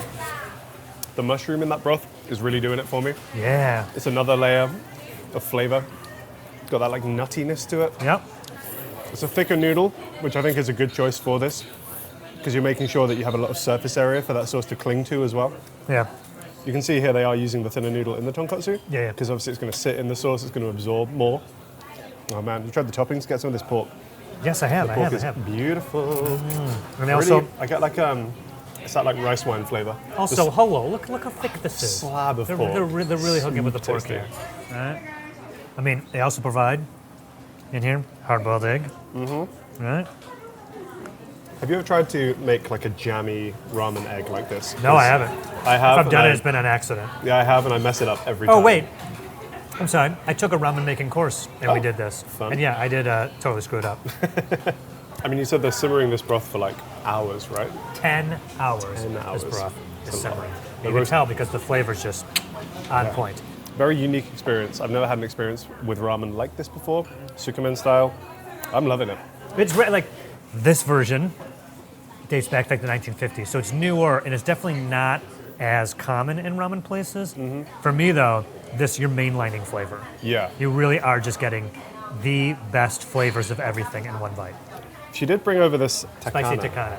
Now I want to point out, graphically, it is on fire and being put in the entire bowl. It looks like a meteorite is landing in the bowl. So, do you want to eventually taint your entire broth? There's a point of no think so. return? Okay, Yeah, go for screw it. It's going in there. You go first. I'm going to do a very little. It was said that this could help to cut the seafood flavor, because it does have a very seafoody flavored broth. It's not unlike your Greg's steak bake. The Greg's steak bake. I still can't believe you thought Greg's tasted like fish. Yeah, well, there, taste this. It just tastes like an awful it's like a take. Greg's steak bake. Just a steak fake. Steak bake. All right, so you just did like a little bit of spicy. I went quite big on the spicy. Yeah, I'm not really getting it. I think that was a good amount that I added. We'll see how this goes. I'm absolutely making an absolute mess. What do you think, buddy boy? That's good, man. Huh? Definitely some heat to it, but like, I didn't think I went too crazy. I'm gonna try the tonkatsu just as like a little comparison. Oh yeah. Good idea. Now let's get in here. Cool. I'm gonna get a little bit into it. Yeah. It's the classic. It's the kind of thinner noodles again. How can I explain this? Thoughts? It's fantastic. It is a thing of beauty. It's a work of art. It's screaming. Use whichever one you want there. You know, I'm gonna say it is as good, but how do I describe the difference? This is like a richer, full-bodied flavor. Not as strong, not as pronounced, but fuller. And then the dip in the sukumen is like straight to the dough. Yeah, I don't know. It's really hard actually. I think I probably do slightly prefer the sukumen. Oh man, they're both so good though. Yeah, they're both fantastic. I would love to sit here and finish this entire table of ramen. But I'm starting to flag, so that means we have 2 more places to go. Both of them in a little neighborhood called Little Tokyo, which I think you're really going to find charming. Sounds great. Ready to go? Yes, sir. Let's do it. So this is Little Tokyo. Yes, not to be confused with the big one that's in Japan. Gotcha. That makes sense. Cool neighborhood though. I like it right here. Yeah, that's really cool. Have you ever been to regular Tokyo? I've not, no, have you? Yeah, it's fantastic. Love it. So Maybe the best city in the world. I It's absolutely very, love it there. it's very high up on my travel list right Yeah, now. it's great. It's really I kind of fantastic. I mean, come on, Southeast like, where else are you Asia. going to get a Sanrio store? All your Hello Kitty needs and Gudetama. I may have to Shout out to pop my in. boy I Gudetama. may have to pop in and get some Gudetama merch later. Yeah. I feel like culturally speaking, Japan has given me some of my favorite things, Like like what? Nintendo, Pokemon, some real big hitters there. Next spot, buddy, with the Shinsen Gumi Hakata Ramen in Little Tokyo. With this place, we can do fully customizable bowls. I was looking at the menu. Look at all these customization options. I know, sure. That Isn't is that crazy? an absurd number. Yeah. I know you were saying that sometimes you get choice paralysis. Yeah, How overwhelmed. are you feeling right now? I'm feeling I'm going to point to the thing and go give me this one. I want to point out that it is Hakata style ramen. It technically is a tonkatsu ramen, how it began. It's considered a style of it, even from the Hokkaido district of Fukawa, Japan. Good effort with the pronunciations there. You're learning. You're getting there. All right, the broth. It's a rich, creamy white broth made from pork backbones, also full pork heads.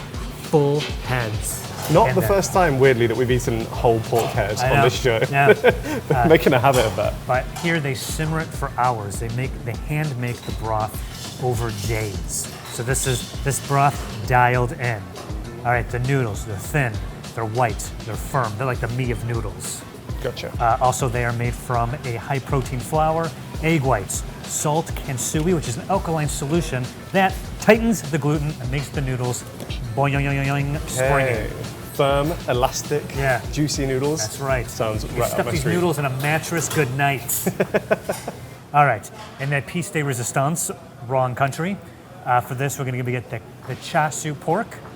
We have had it in other places, Yeah. but here, they're maybe doing it the best. I think when it comes to ramen, pork, and I guess chashu pork particularly is kind of what I want in there in terms of meat. I do think it's really hard to beat. Are you ready to order? So based on your description, I feel like we should get the Hakata Tonkatsu ramen. Yes, I also want to try the spicy Dan Men ramen. I'm not trying to be a tough guy with the spice. Can we go easy on the spice? It's only You got meant one freeze- little, yeah. there's only one little fire emoji next to it there. Well, hang on a second. Is compared that? to the Diablo Sauce edition, which has 5 fire emojis. Yo, look at that. 5. That's too small to pick up. It's 5. Oh my god. All right, yeah. I think a bowl of each of those is going to be good. Sounds great. Let's do it. Let's taste and then we'll talk. Yes, so you have the classic Hakata. Yes, I sir. have the spicy Dan Dan. And the creamy white broth.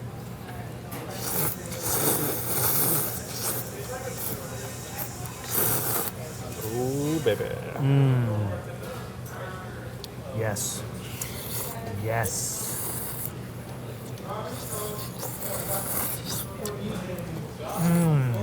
Oh my God. The pork. Don't let the thin slices fool you. Packed with flavor. Oh man. This broth, I see now, it's been simmering for over 10 hours and all those pork parts, head included, is all in here, man. Oh, man. Not to get too scientific on you, but when you boil parts of an animal that have a lot of bone or a lot of cartilage, there's a lot of like collagen in the skin now. Okay. And these other compounds. Yep. And they only really come out when you boil them for a very long time. Is that right? Yeah. And these things lend like a lot of depth of flavor, but also some kind of thickness, like a thickening effect as well. Okay. And they're just like really good for you, actually. There's a lot of like positive health effects from having collagen, so If you just go straight broth, really good. as thin of a broth as it is, it still somehow like retains like this creaminess to it that I really like. I'm also very much enjoying this spicy dan dan. How spicy is it? Not too bad. Like for me, pretty perfect level. Like you feel it for sure, but in a very pleasant, flavorful way. Do you want to switch?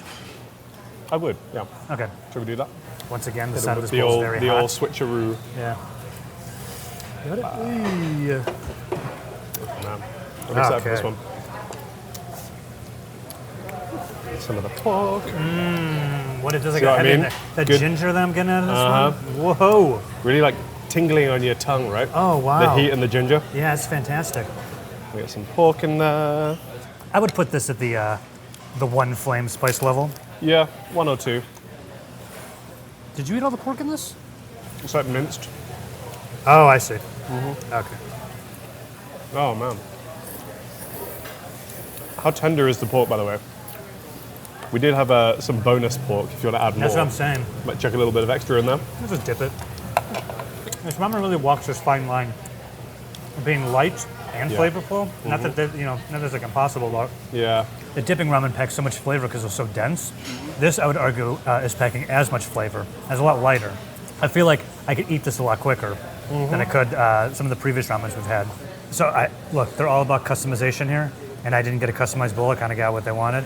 I mean this. I could not imagine adding something else to this. No. I mean, it's cool they got chili oil and some soy bits. sauce on the table, but I don't think it needs. I think this is a perfect bowl of ramen, straight up. On to the next spot. Yeah, this was great, but I got room for more. Great, let's go. Hey, get a look at the mirror over there. I like the Lighting candles. little girl with the giant mochi hammer. Where? I just have to smash that tower. Got room for one more? Yes. It says wait to be seated, but I ain't waiting. Let's go. Straight in, buddy. Yeah. All right. We are here at the legendary Daikokuya in Little Tokyo. Old school place. Yes. Real heads know that this is the spot. I've not been to Japan. You said you have. I sure have. This is kind of like what I imagine like an actual Japanese like Tokyo ramen bar might feel like. Is that kind of what it absolutely, evokes from you? like the bar that's like right up here where you could sit around. Quaint, welcoming, stuff all over the walls. Yeah, nice, yeah. right? Yeah, really cool. We'll be getting their signature bowl with the tonkatsu broth and the spicy miso. Once again, standard bowl, some a little spicy, a little hot. Yeah. It is the last stop of the day, so if you want to go extra spicy, The shackles are off. the shackles are off. Let's get that ramen. We've been eating ramen all day, and this has hit the table, and I'm immediately excited to eat Yeah, it no again. kidding. This looks real good. Look at the steam coming off this. One of the many things they're known for, their springy noodles, those thin springy noodles. Look at that. All right, I'm going in for a bite. He's slurping.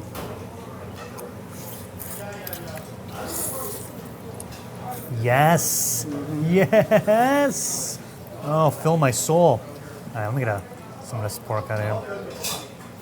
It's got that like signature kind of swirl on the pork belly that I Yeah. love. Really good, right? In a bowl of already rich flavors, Uh-huh. the pork itself really stands out. I don't want to hog all the pork in mine. You have some of yours as well? I've got the, yeah, we're great. good for pork, we're fine. Okay. One thing I like about this is actually, there's like a bit of texture variety as well. You got the bean sprouts, you got the bamboo. Kind of provides like just another sensory level to this dish Yeah. that we haven't had in many of the ramens that we've had today. The eggs soaked overnight, buddy. Ooh. Soaked overnight. Again, like that perfect Oh, jammy. Oh man. I will say, of the sort of like tonkatsus that we've had today, this Yeah. might be the most decadent broth. The one that I'm trying right now. You can taste pull that on like that, yeah. real Yeah. rich fattiness to it. Do you want to swap and try the classic? Yeah. Watermelon. Got it? Have a taste, and I will grill you a bit more.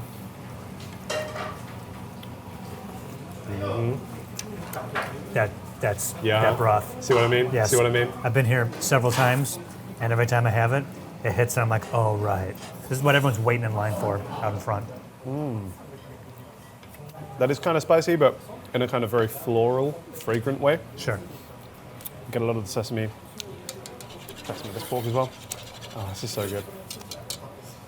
I love ramen. Yeah, Ramen's I fantastic. think with this bowl specifically, what's really jumping out at me is how, although the flavors are really complex, they all kind of come together. Like, it's crucial to get the noodle and the pork and obviously the broth all in one bite, because everything separately is like perfect, and then together it's just it takes it to another level I can't even explain. I mean, we've been eating ramen all day, and dude, I just want to drink all this broth. The broth here is made from simmering pork bones and back fat with garlic, pickled ginger, and eel.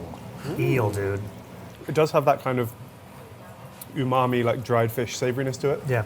So Okay. it does make sense. I'm glad you mentioned that. I am tasting that now that I know that. But the sukemen was a more seafood flavored broth. Yeah, it was sec- more pronounced in the second yeah, one, pronounced. The second, you're like, it's a seafood broth, which I'm a huge fan of. But this, it's an element of it. But I wouldn't have tasted this and gone, yes, eel or seafood. 100% no. You know. It's just like, it's in a similar way when you work like anchovies into a pasta sauce. Interesting. It doesn't end up tasting fishy, but it just adds that kind of layer of, umami flavor. I love the word umami, great word. Of the two, I think I probably do prefer the kind of classic daikokuya tonkotsu.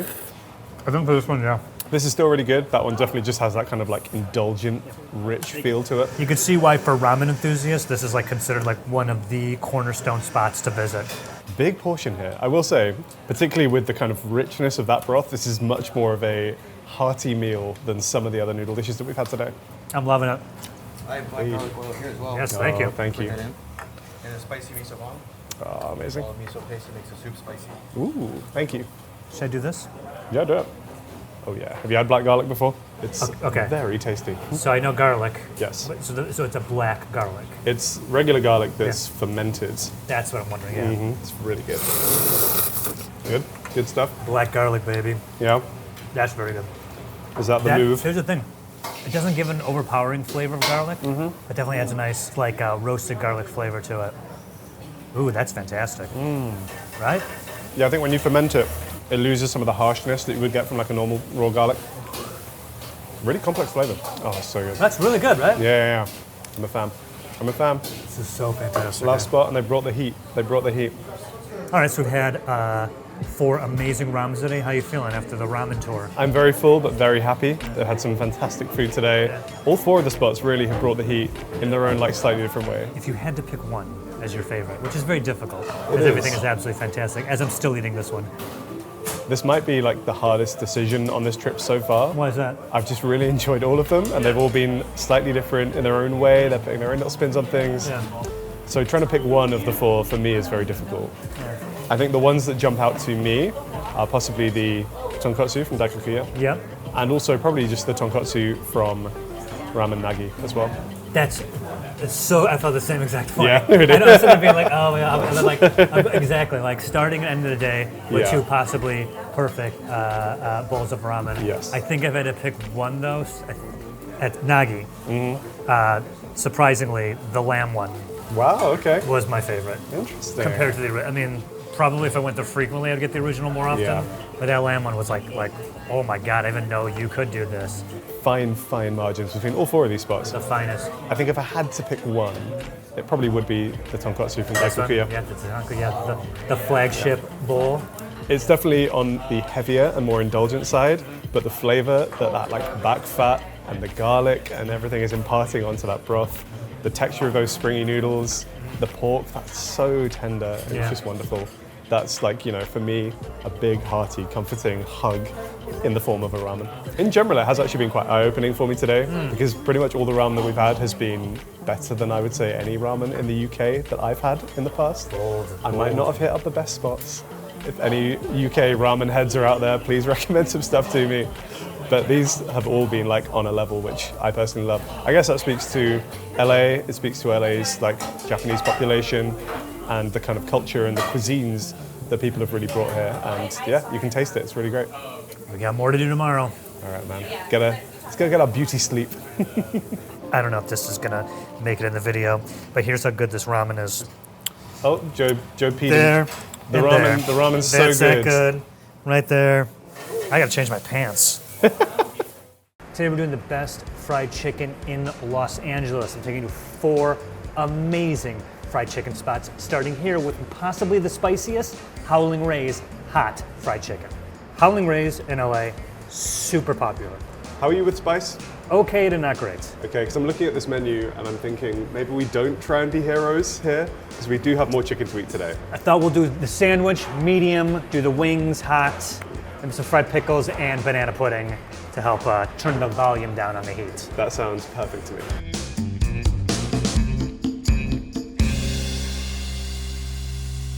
Awesome. Bring you some gloves too. Thank you. Yeah. We're gonna be the So hot these are the wings. hot wings. It's Got gonna it. be medium breast pork. Oh, Awesome. cool. Thank you. Thank you very much. Thanks. This is specifically Nashville hot fried chicken. I got so much to talk about, but before, let's dig right in. Starting Okay. off with the sandwiches. All right, bite in, buddy. One of these American steroid chickens that are like dinosaurs. Oh man. I know hot and howling's in the title. Uh-huh. And people love to be the tough guys, be blokes as you guys like to call it, with being too spicy. When the spice isn't out of control and just adds it a flavor, I'm in heaven right now, man. That's fantastic. This whole chain was founded by Johnny and Amanda in 2014. Johnny started working in the food industry and also worked with Gordon Ramsay and Thomas Keller, right? While in Tennessee, Johnny tried Nashville hot chicken and it was love at first bite. After that, him and his partner just went all over Nashville, perfecting the recipe and eventually launching their own truck. I will say there's like some misconceptions I think about British people and spice, which I would like to dispel while Do I have it. the opportunity. Do it. British people do like spice. There's a reason why like Indian food has taken off so much in the Yeah. UK. Yep. We can handle a bit of heat. We think Brits can't handle heat because your native food is so flavorless. Sure. This is great though. This particular like medium level for me is perfect because you get a lot of that warmth, but like not in an unpleasant way at all. The chicken itself is still super juicy as well. Yeah. It's like a thick piece of chicken breast. Yeah. The crispness of the skin and the way they lock in the juices comes from their technique of doing the dry, the wet, the dry for the batter, going back and forth a couple times before they drop it in there. So it really locks in the flavor and gives it that extra crispy skin. Right? It's got a real crunch to it. Yeah. The crust on that is probably thicker than the other places we're going to be going to today. And thicker crust doesn't mean more flavor. I'm not saying that. It's just it is thicker, which has a crispier taste to it, which I like, and also it's flavored perfectly. So this was medium. Yeah. We do have Wings hot. are hot. And I want to point out something too. That the wings that they have here, I thought I was getting like the little chicken wings. We get a full wing. They got a full wing. I mean, that is the What are you chicken doing right wings. now? Huh? What are you getting ready for surgery? What's going on here? I'm gloving up. For what? It's the hot. It's the next one up. I am playing it very cautiously here, Joe. Okay, while you're struggling with the gloves, in fact, this is hot. So this is the next level Yes.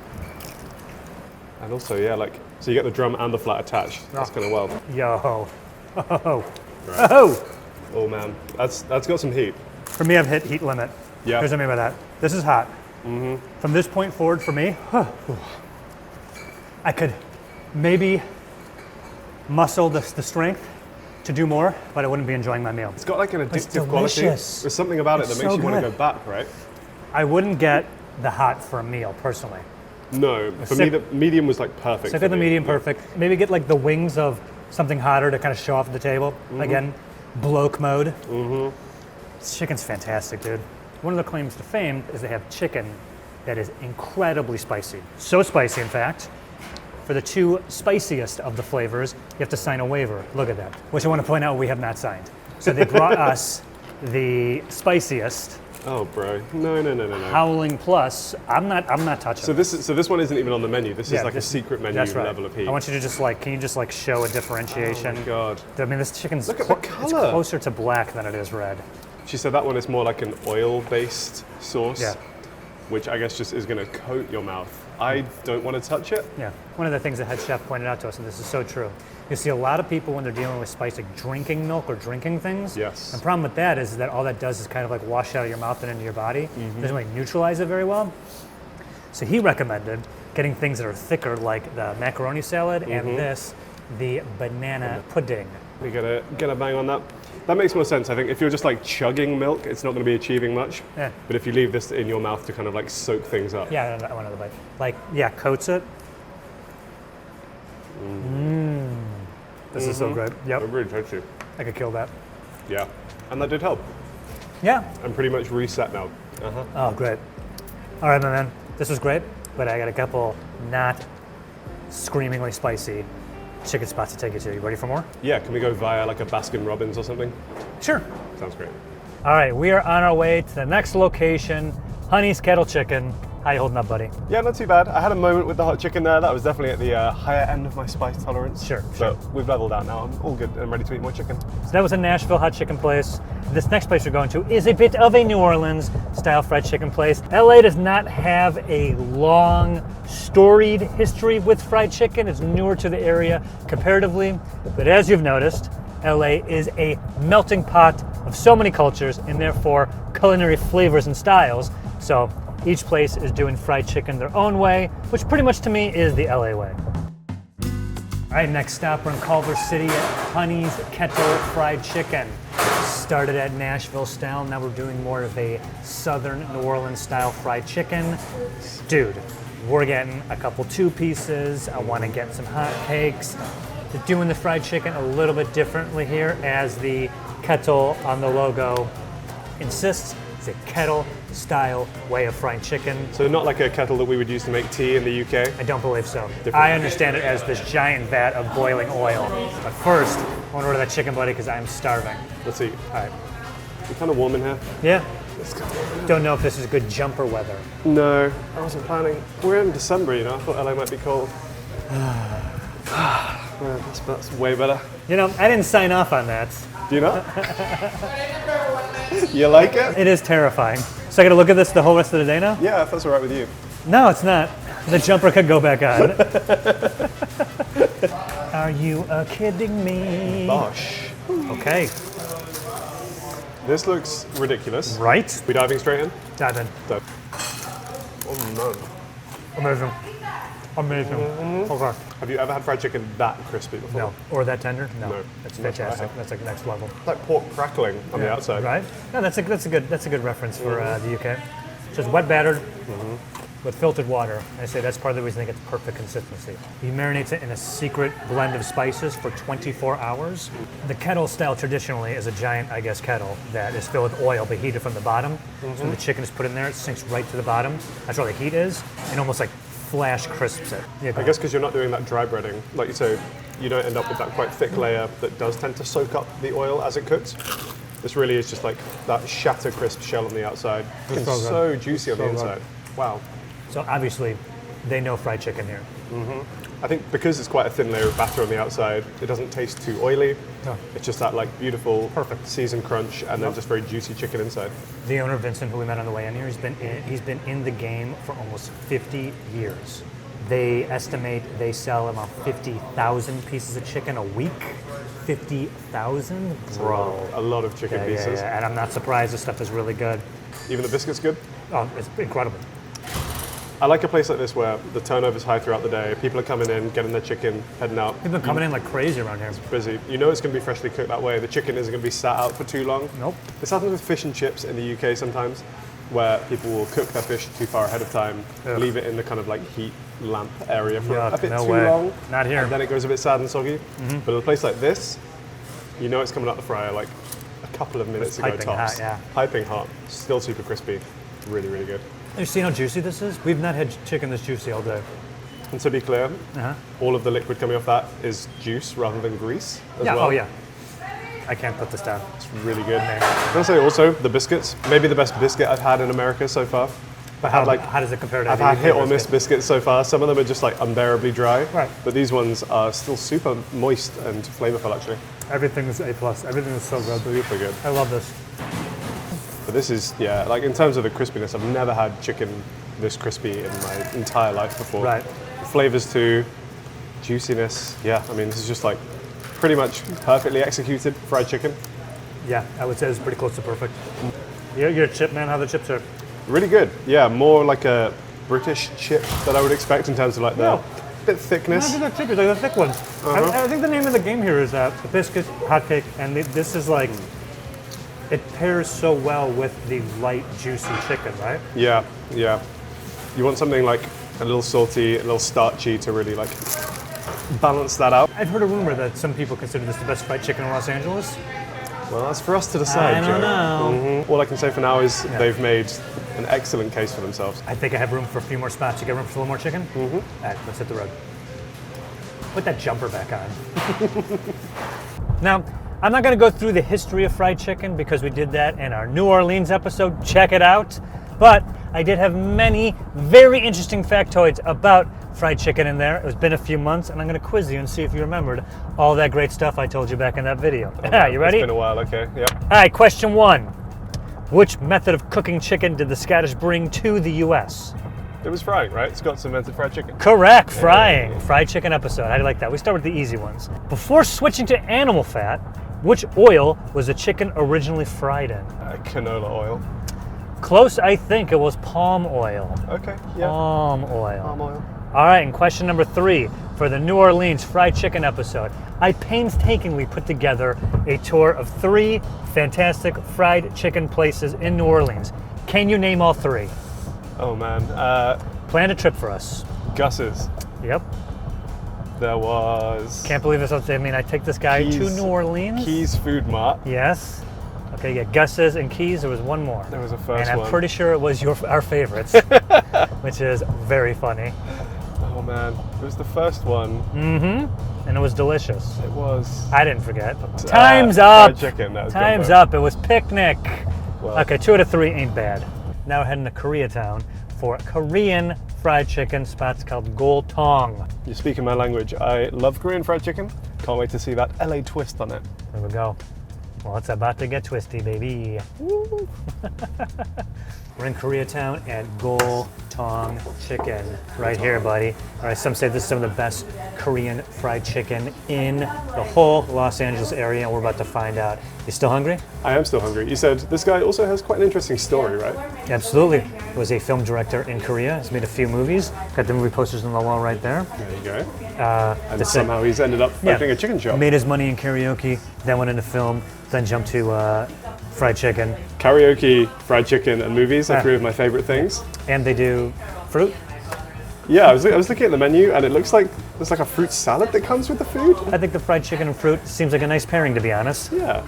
Again, I say like sweet heat. Yeah. Great combination. Also, got. you know, there's a vocal booth back there, so if you want to spit a few verses for your fierce mixtape, you could do it here, right? Fire in the booth. What about that fire chicken? Then do a fire verse. Drop some fire in I'm the going to booth. put in an order. You hungry? All right, and yeah, let's Let's go.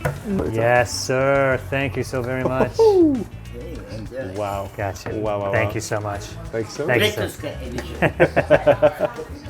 you, sir. Dude. Oh, we're in trouble. This is the director's cut. You got 1, 2, 3, 4 different styles of fried chicken here, right? It's one of the craziest plates of food I've ever seen in my life. Well, how about we try it before we talk about it? Okay, sounds like a plan. Oil. Amazing. And some is the fruit salad in with the chicken. Dipping sauces too. It's like a berry flavor, but so spicy. Have you ever had? Yeah.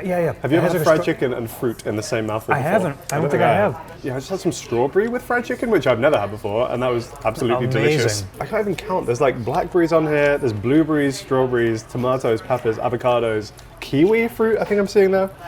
Pomegranate seeds?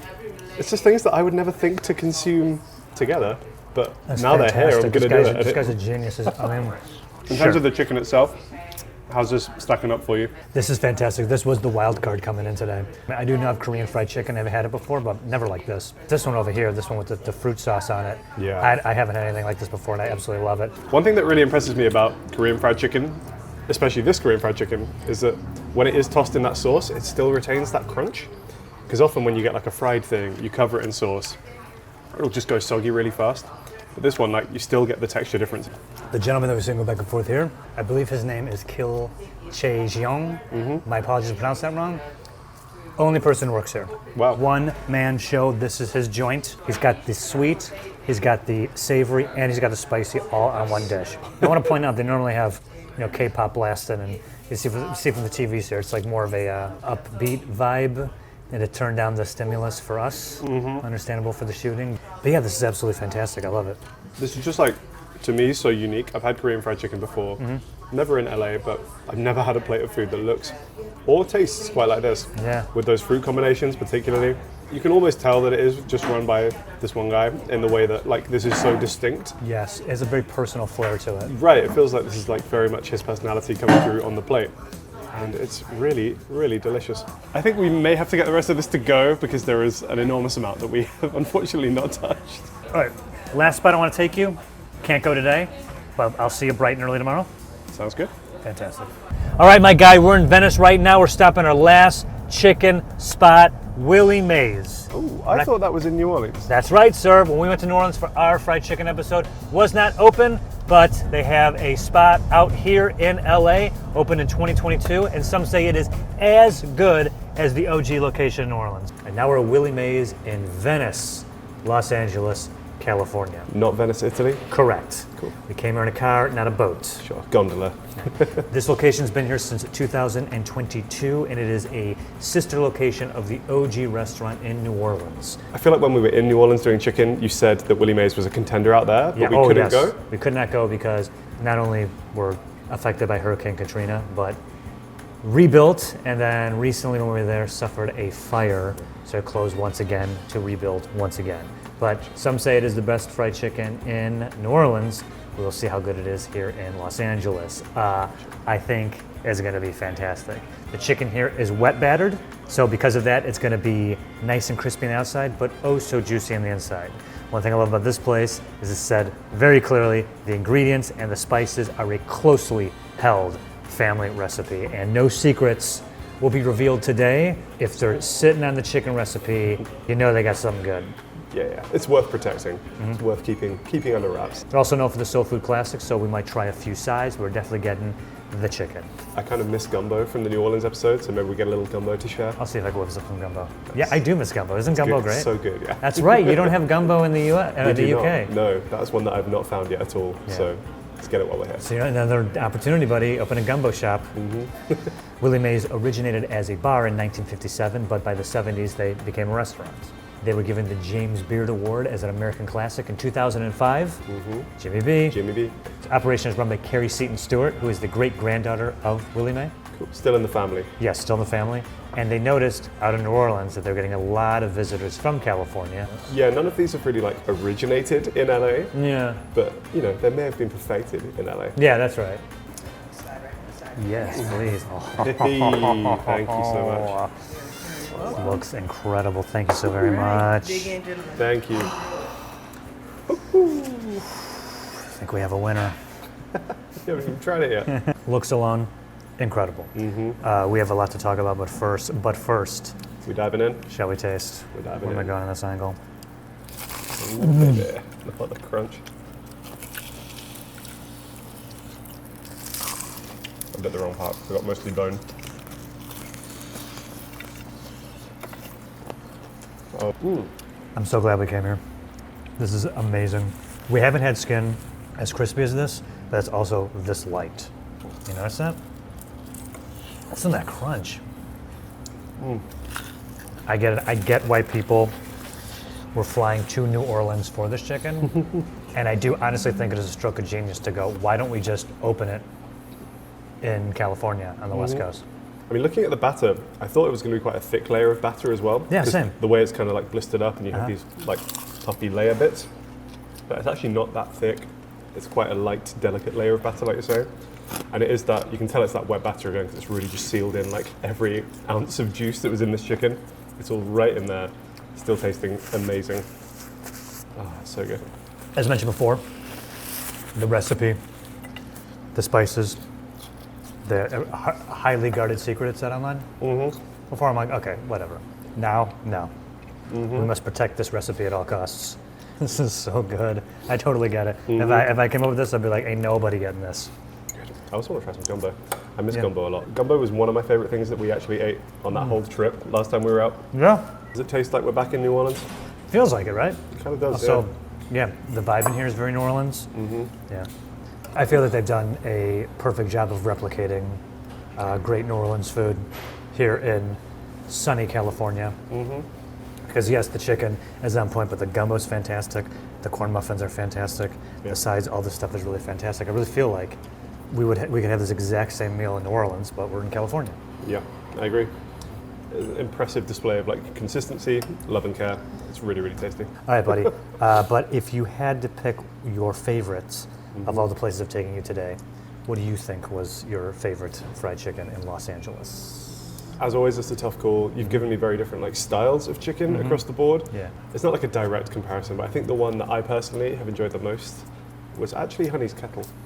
Oh, really? I think that kettle style frying for me produced what I think of as kind of like the platonic ideal fried chicken.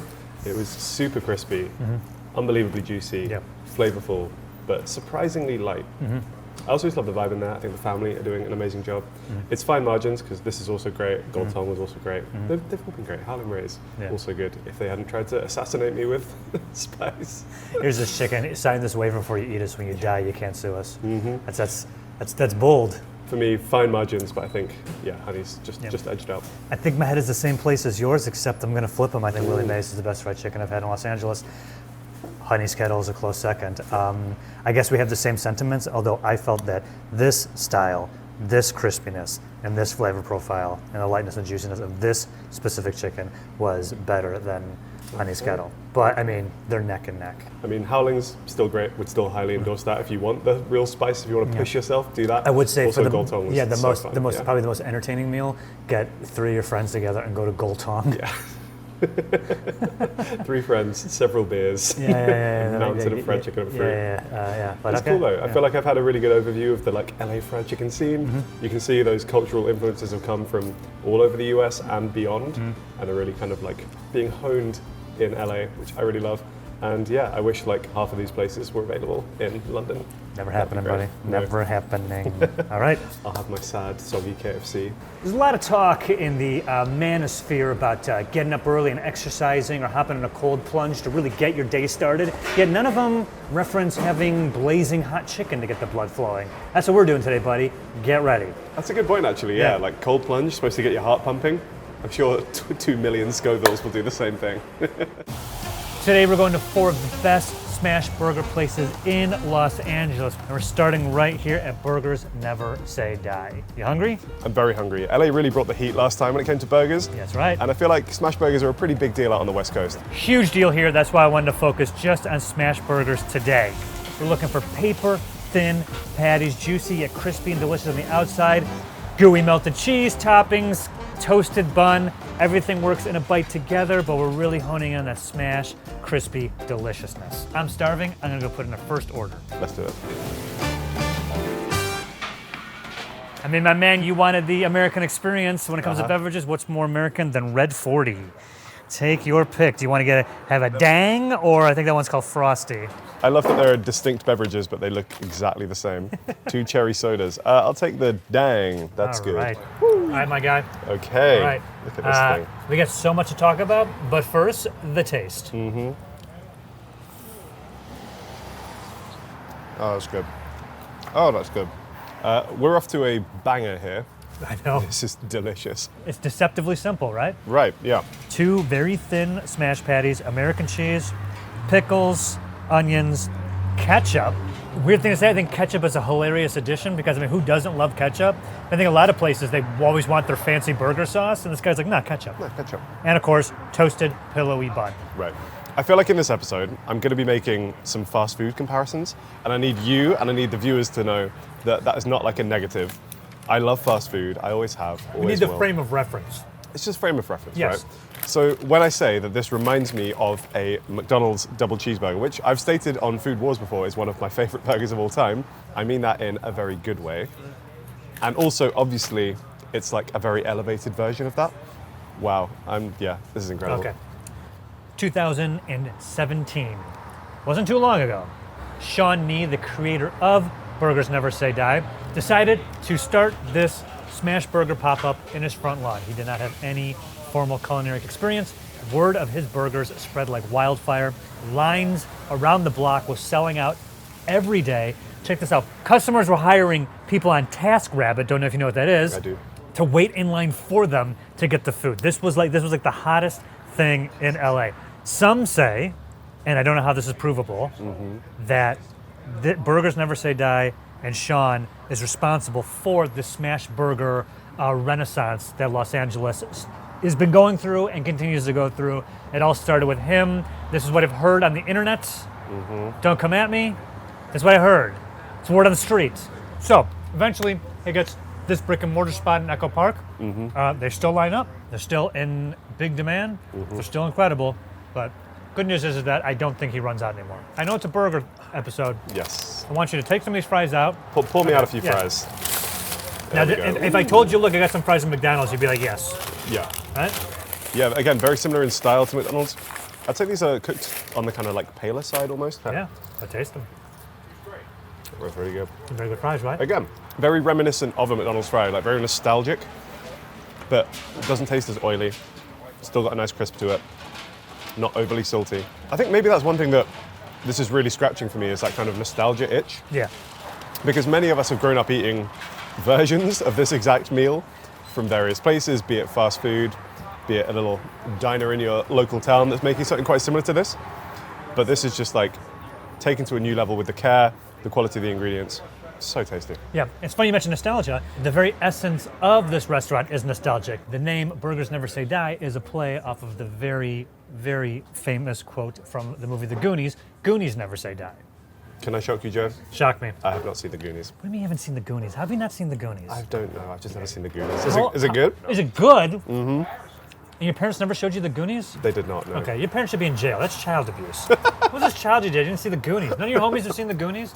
You never were hanging out with your buddies and be like, let's watch The Goonies? No. Hey, look. Even if the movie references are wasted on me, the food references are not, because that is so good. One thing I will say, in terms of smash burgers, I'm not getting like a ton of that kind of crispy, lacy edge on this one. It's a little smaller, a little more compact. So you're not getting that like real caramelization on the edges, but it is still extremely juicy and very flavorful. You look at it, you're like, I think I could make this at home. Like, you most certainly could not. You most certainly could not. No, I've tried making smash burgers at home before, and they've turned out like okay, but nothing on this level. And this for me, yeah. In terms of starting points, you've nailed it. We almost put this away. Yeah. Clearly, we're very hungry. Clearly, we're very impressed with Burgers Never Say Die. Yes. I got 3 more spots to take you. You ready to go to the next spot? Dang, that sounds like a good idea, Joe. And it's Italian, too. It's like, wait, look at it. It says Italian soda on there? I think it is, yeah. Italian Italian. cherry soda. Dang. No clue what makes it Italian. All right, grab your Italian soda. Let's go. So here's the thing about smash burgers that is interesting. The origin of the smash burger is not exactly provable. They believe that it started somewhere in the mid-20th century, but for the past at least 30 years, but it feels like 50. Burgers in America specifically, the cornerstone of a good burger is a really thick, juicy patty, you know, piling it high, lots of toppings. People just think good burger equals high stacked. I don't subscribe to that at all. I've never liked having burgers too big, you can't get a bite of everything. Not into it. So when the smash burger thing started happening in America again, people were like, what is this new way of doing burgers? Oh my goodness, I've never seen this before. It's like, yeah, well, it's not an invention. It just was so long since they've been made that people forgot about them. Time is a flat circle. There's a flat circle, Yeah, exactly. just moving around and Yeah. around. And now we're on our way down to the Chinatown area to go to Amboy. I've been dying to try this place out for years. They got a lot going on there, including a smash burger that's supposed to be one of the best in the, wait for it, world? Not just LA? No, one of the best in the world. In the world. Let's check it out. Let's go find out. Next stop, Amboy Quality Meats. Amboy was started by Chef Alvin Kylan. You might have seen him as a host of the first We Feast Burger Show. Mm-hmm. All right. Big fan. Yeah, and he is a big deal in LA food and big deal in burgers. So the Burger Dude's online list of top burgers said this was the 9th best in the world. Whole planet, buddy. Whole planet. Not Number just 9. in LA, Yeah. not just in America, the whole world. Number 9. Okay, Right? that's impressive. Remind me what we're ordering. Gonna get 2 of the classic Amboys. Also want to check out this thick DH burger they got there. It's like a real nice fancy burger they have here. They have a bunch of various fries that I want to try. They have fun toppings and cheese on it. So we're gonna get a bunch of stuff. You ready? I think so, yeah, let's go. Dude, appreciate thank it. you. So These burgers look yeah. ridiculous. So this So- is just the kind of classic, Yes. the Amboy burger. Yes, okay. Look at it. Here we got cheese. Get the onions in here, right? I'm seeing like caramelized onion on this Yeah, one. dude, look at the thickness The of those sesame pickles. bun. Right, here we I'm go. gonna kill this thing. You know, Oh man. what's jumping out to me already is the taste of the meat is like perfect. Yeah. Flavor of the beef is beautiful. You can tell that we're kind of in like a butcher shop, you know, we're getting Yeah. the quality stuff here. I mean, premium meats is in the title. So everything about this is like, you're getting a top tier product here. The bun, Thank you. the sesame bun, stroke of genius adding this because this is just like, puts it to another level. Mm-hmm. Obviously the cheese, whatever sauce they're putting out here, fantastic too. I agree with the bun. It's a little more, I guess, fancy or complex than I would expect from a regular smash burger, but it's really working. There's a crispiness to it that like you get with the toasted bottom and the sesames. Oh my God, so fantastic. Caramelized onions Come on. jumping out at me. Come on. When you have something this rich and meaty, because the sauce is very savory, the beef obviously, the cheese, a little bit of sweetness, a little bit of acid, really does like a lot of heavy lifting there I feel actually. like I mean, this is their standard, I guess, burger, Yeah. and the quality of this is already like outstanding, right? this is It's an ridiculous. outstanding burger. How do you feel about taking a smash burger, which again is a very like simple food at its core, and turning it into something that is, I guess, a bit more gourmet? It's a high wire act, and he's walking the line perfectly. Because normally it'd be like, please don't. He took the elements of the classic smash burger, and every detail he changed. Like, yes, it's a more premium product, but it absolutely makes the burger stand out, sing, incredible. We've also got a ton of fries. Let's take a look at these fries real quick. They have hooked us up. I'll say that much. These Amboy fries here, I mean, this looks like it's a not so subtle, let's say an homage to animal style fries in it. Yeah, I'm seeing cheese. I'm seeing like a burger sauce. These are beautiful. How do you feel about truffle? I feel like I have mixed opinions on truffle. I think it's just fine, but it's considered like a premium ingredient because it's so expensive. I feel like it's one of those where I think people just think that because it's fancy and expensive, they should like it. I have the same thing with like caviar. I've had it a few times now, Yeah. and I've never particularly enjoyed it. I'm just like, yeah, you know, I mean, it's fine. even though it's like priced differently, I feel the same about champagne. Sure. All Did you do right. the honors? Sure. Okay, this is the DH burger. This is their premium of premium burgers here. And this might be the burger that was the one that clinched the 9 spot. They're not quite sure, but they say this is maybe the best burger they have on the menu, best tasting. So we'll find out. Oh, baby. Look how juicy this is. So, of course, the opposite of a smash burger, but that's all right. I don't know if we can officially count this for our best smash burgers video, Well, hey. but I wasn't going to leave here without trying it. Yes. I'm going to need another bite. Oh man, that's sensational. Absolutely incredible. Yeah. See, you can do thick burgers and to be like this like whole thing. Yeah. And the point is, it's a thick burger, absolutely delicious. It's juicy. It's a nice rare on the inside, crusty on the outside. Yeah. Amazing toppings, of course. The bun, which I can't get enough of. I think when you do things the way that Amboy's done them, which is you start with the meat as kind of the like focal point of obviously the food, but like the whole kind of restaurant concept, it allows you to do a lot of different things with it. I think obviously because they have such incredible quality meat here, Yeah. you can get away with doing a thicker burger. They have the skill to keep it that medium rare on the outside, a little crispy on the outside. Yeah. But then they also, you know, can do other things with it. So you got the smash burger as well. This is a small spot. It's in Chinatown. It's in a mall. People could look at this and be like, yeah, they got a couple burgers, they got a couple fries. How often are you going to come here? Once a week, a couple times a week, arguably every day, get a different signature burger. And look, they got something you don't like, just get the classic Amboy. This thing is incredible. Yeah. Everything here, absolutely amazing. I think I'm realizing like I am a man of relatively simple tastes when it comes to burgers. Yeah. Not to say, you know, that I just want like the plainest thing you ever have, but like a smash burger for me hits all the key areas of what I want a burger to be. Yeah. Don't get me wrong, the DH, phenomenal burger. But in terms of just like ease of eating, speed of eating, flavor profiles that I'm getting, the double smash for me is like the one. So this is the only one today that I have not had before. Sure. And it's been on my list for a while. I unfortunately don't make it down here too often. This is a phenomenal. I'm blown away by literally everything on this table. Yeah. And I would love to stay here, eat everything, sleep outside, wake up, come directly back in and eat again. But apparently society says I shan't do that. And also we have other burgers to eat, so wanna go on to the next spot? Absolutely. Harold. Joseph. The next spot I'm taking you is a bit left of center when it comes to smash burgers. We're going to Monty's Good Burger. And guess what, buddy? These burgers, vegan. Interesting. Plot twist. Yeah. I was not expecting that.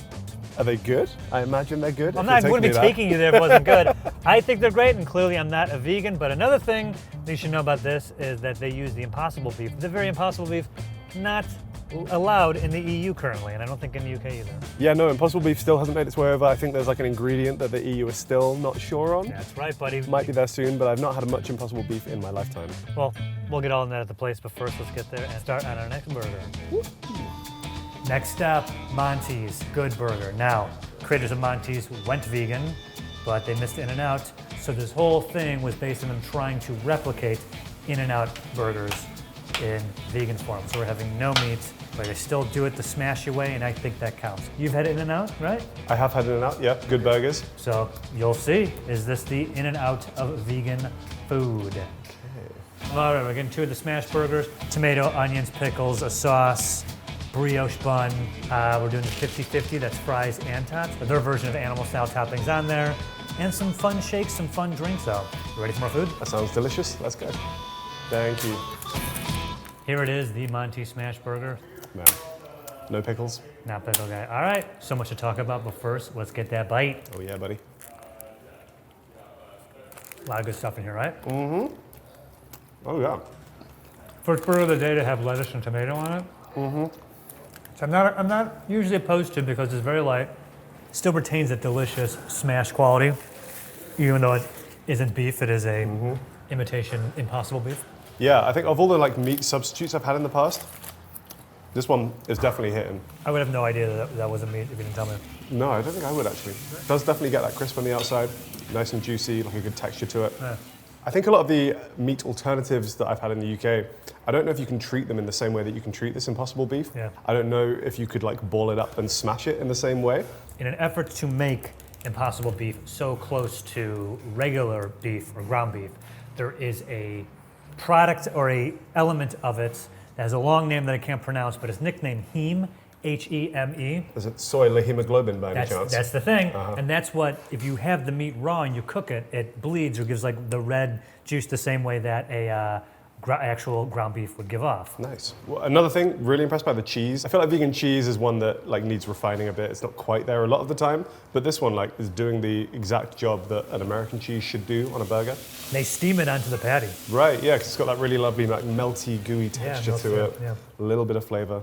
Yeah, man, I'm super impressed. This is probably the best non-meat burger I've ever had. I think it's a testament to how good the food is that they have 4 locations and they're going strong, right? I mean, I am morbidly curious about what a Little hot dog. vegan hot dog tastes like. I'll buy one and you can have the other one. Sounds great. It's That's lady, pretty lady in the trumpet. Well, not at the same time.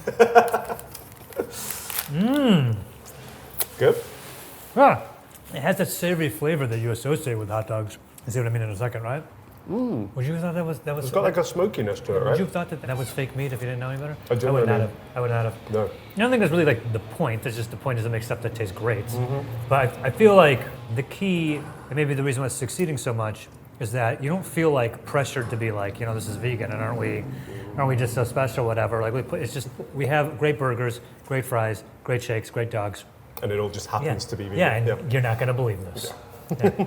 Another spot today that goes all in on the fries with a sauce, Some cheese onions or- and cheese, and may or may not be animal-like in its presentation.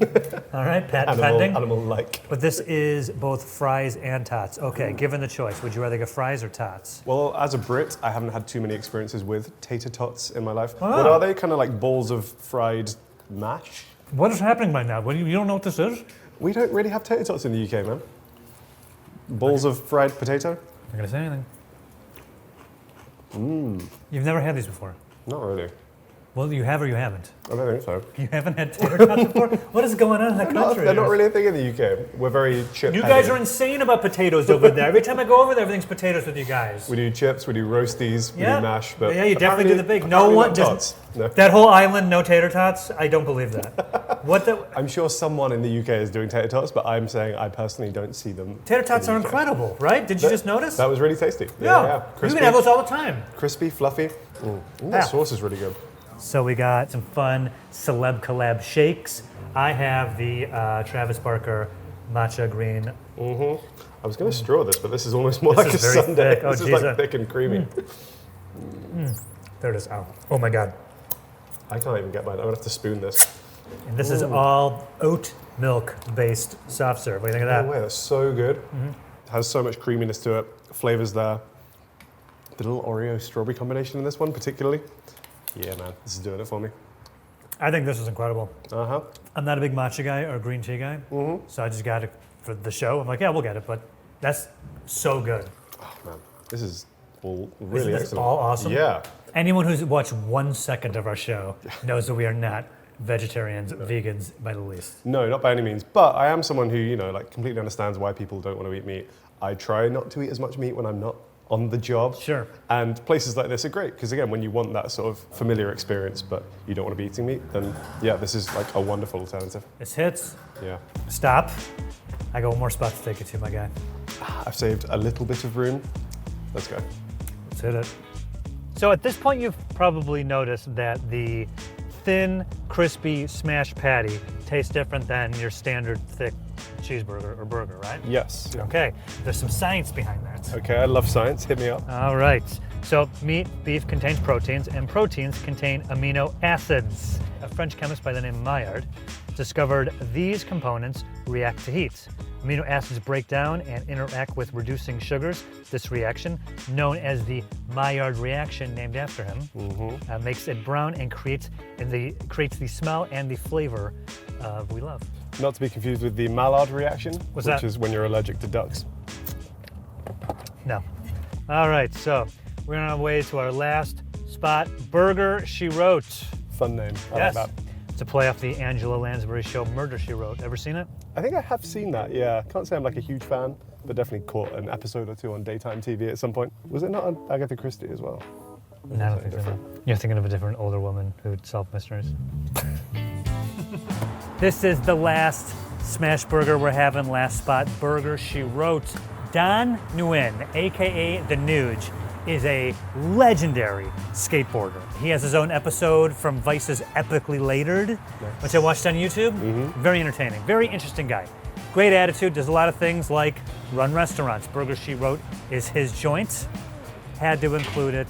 Viral hit here in Los Angeles. The burgers, you'll see the meat to bread ratio is very in favor of the meat. Thin, crispy, delicious. I definitely want to include this one because they're kind of the newer kids on the block and they are blowing up. We're gonna get their classic smash burger with the cheese and all that, but I also want to get the Oklahoma style. This is a very onion heavy smash burger and I haven't had it. I had the regular one here and it is fantastic. Okay. Got room for more burgers? Just about, yeah. Let's eat. Can we just talk about the bun to meat ratio real quick? Yeah, my guy knew what he was What doing. is going on here? My guy knew what he was doing. What we call this, the skirts. This thing is so funny. Remember we were talking about the crispiness of like Yes. crispy edges? This is like the looks like- radius of crispiest edges has got to be the highest. This looks like glass. I'm gonna take the pickles off on this. It is it's an eye-catching burger, to say the least. So let's give it a shot. Should we dive in? Yeah. Oh. It like dug into my Whoop. mouth. Oh, hello. I would say for sure this one has the most emphasis on those crispy edges that we've had today. Yes. Super crispy, crunchy, and you do get like an almost sweet flavor, don't you? There's that beef candy on the edge. Beef candy, that's a great way of putting it, yeah. Uh-huh.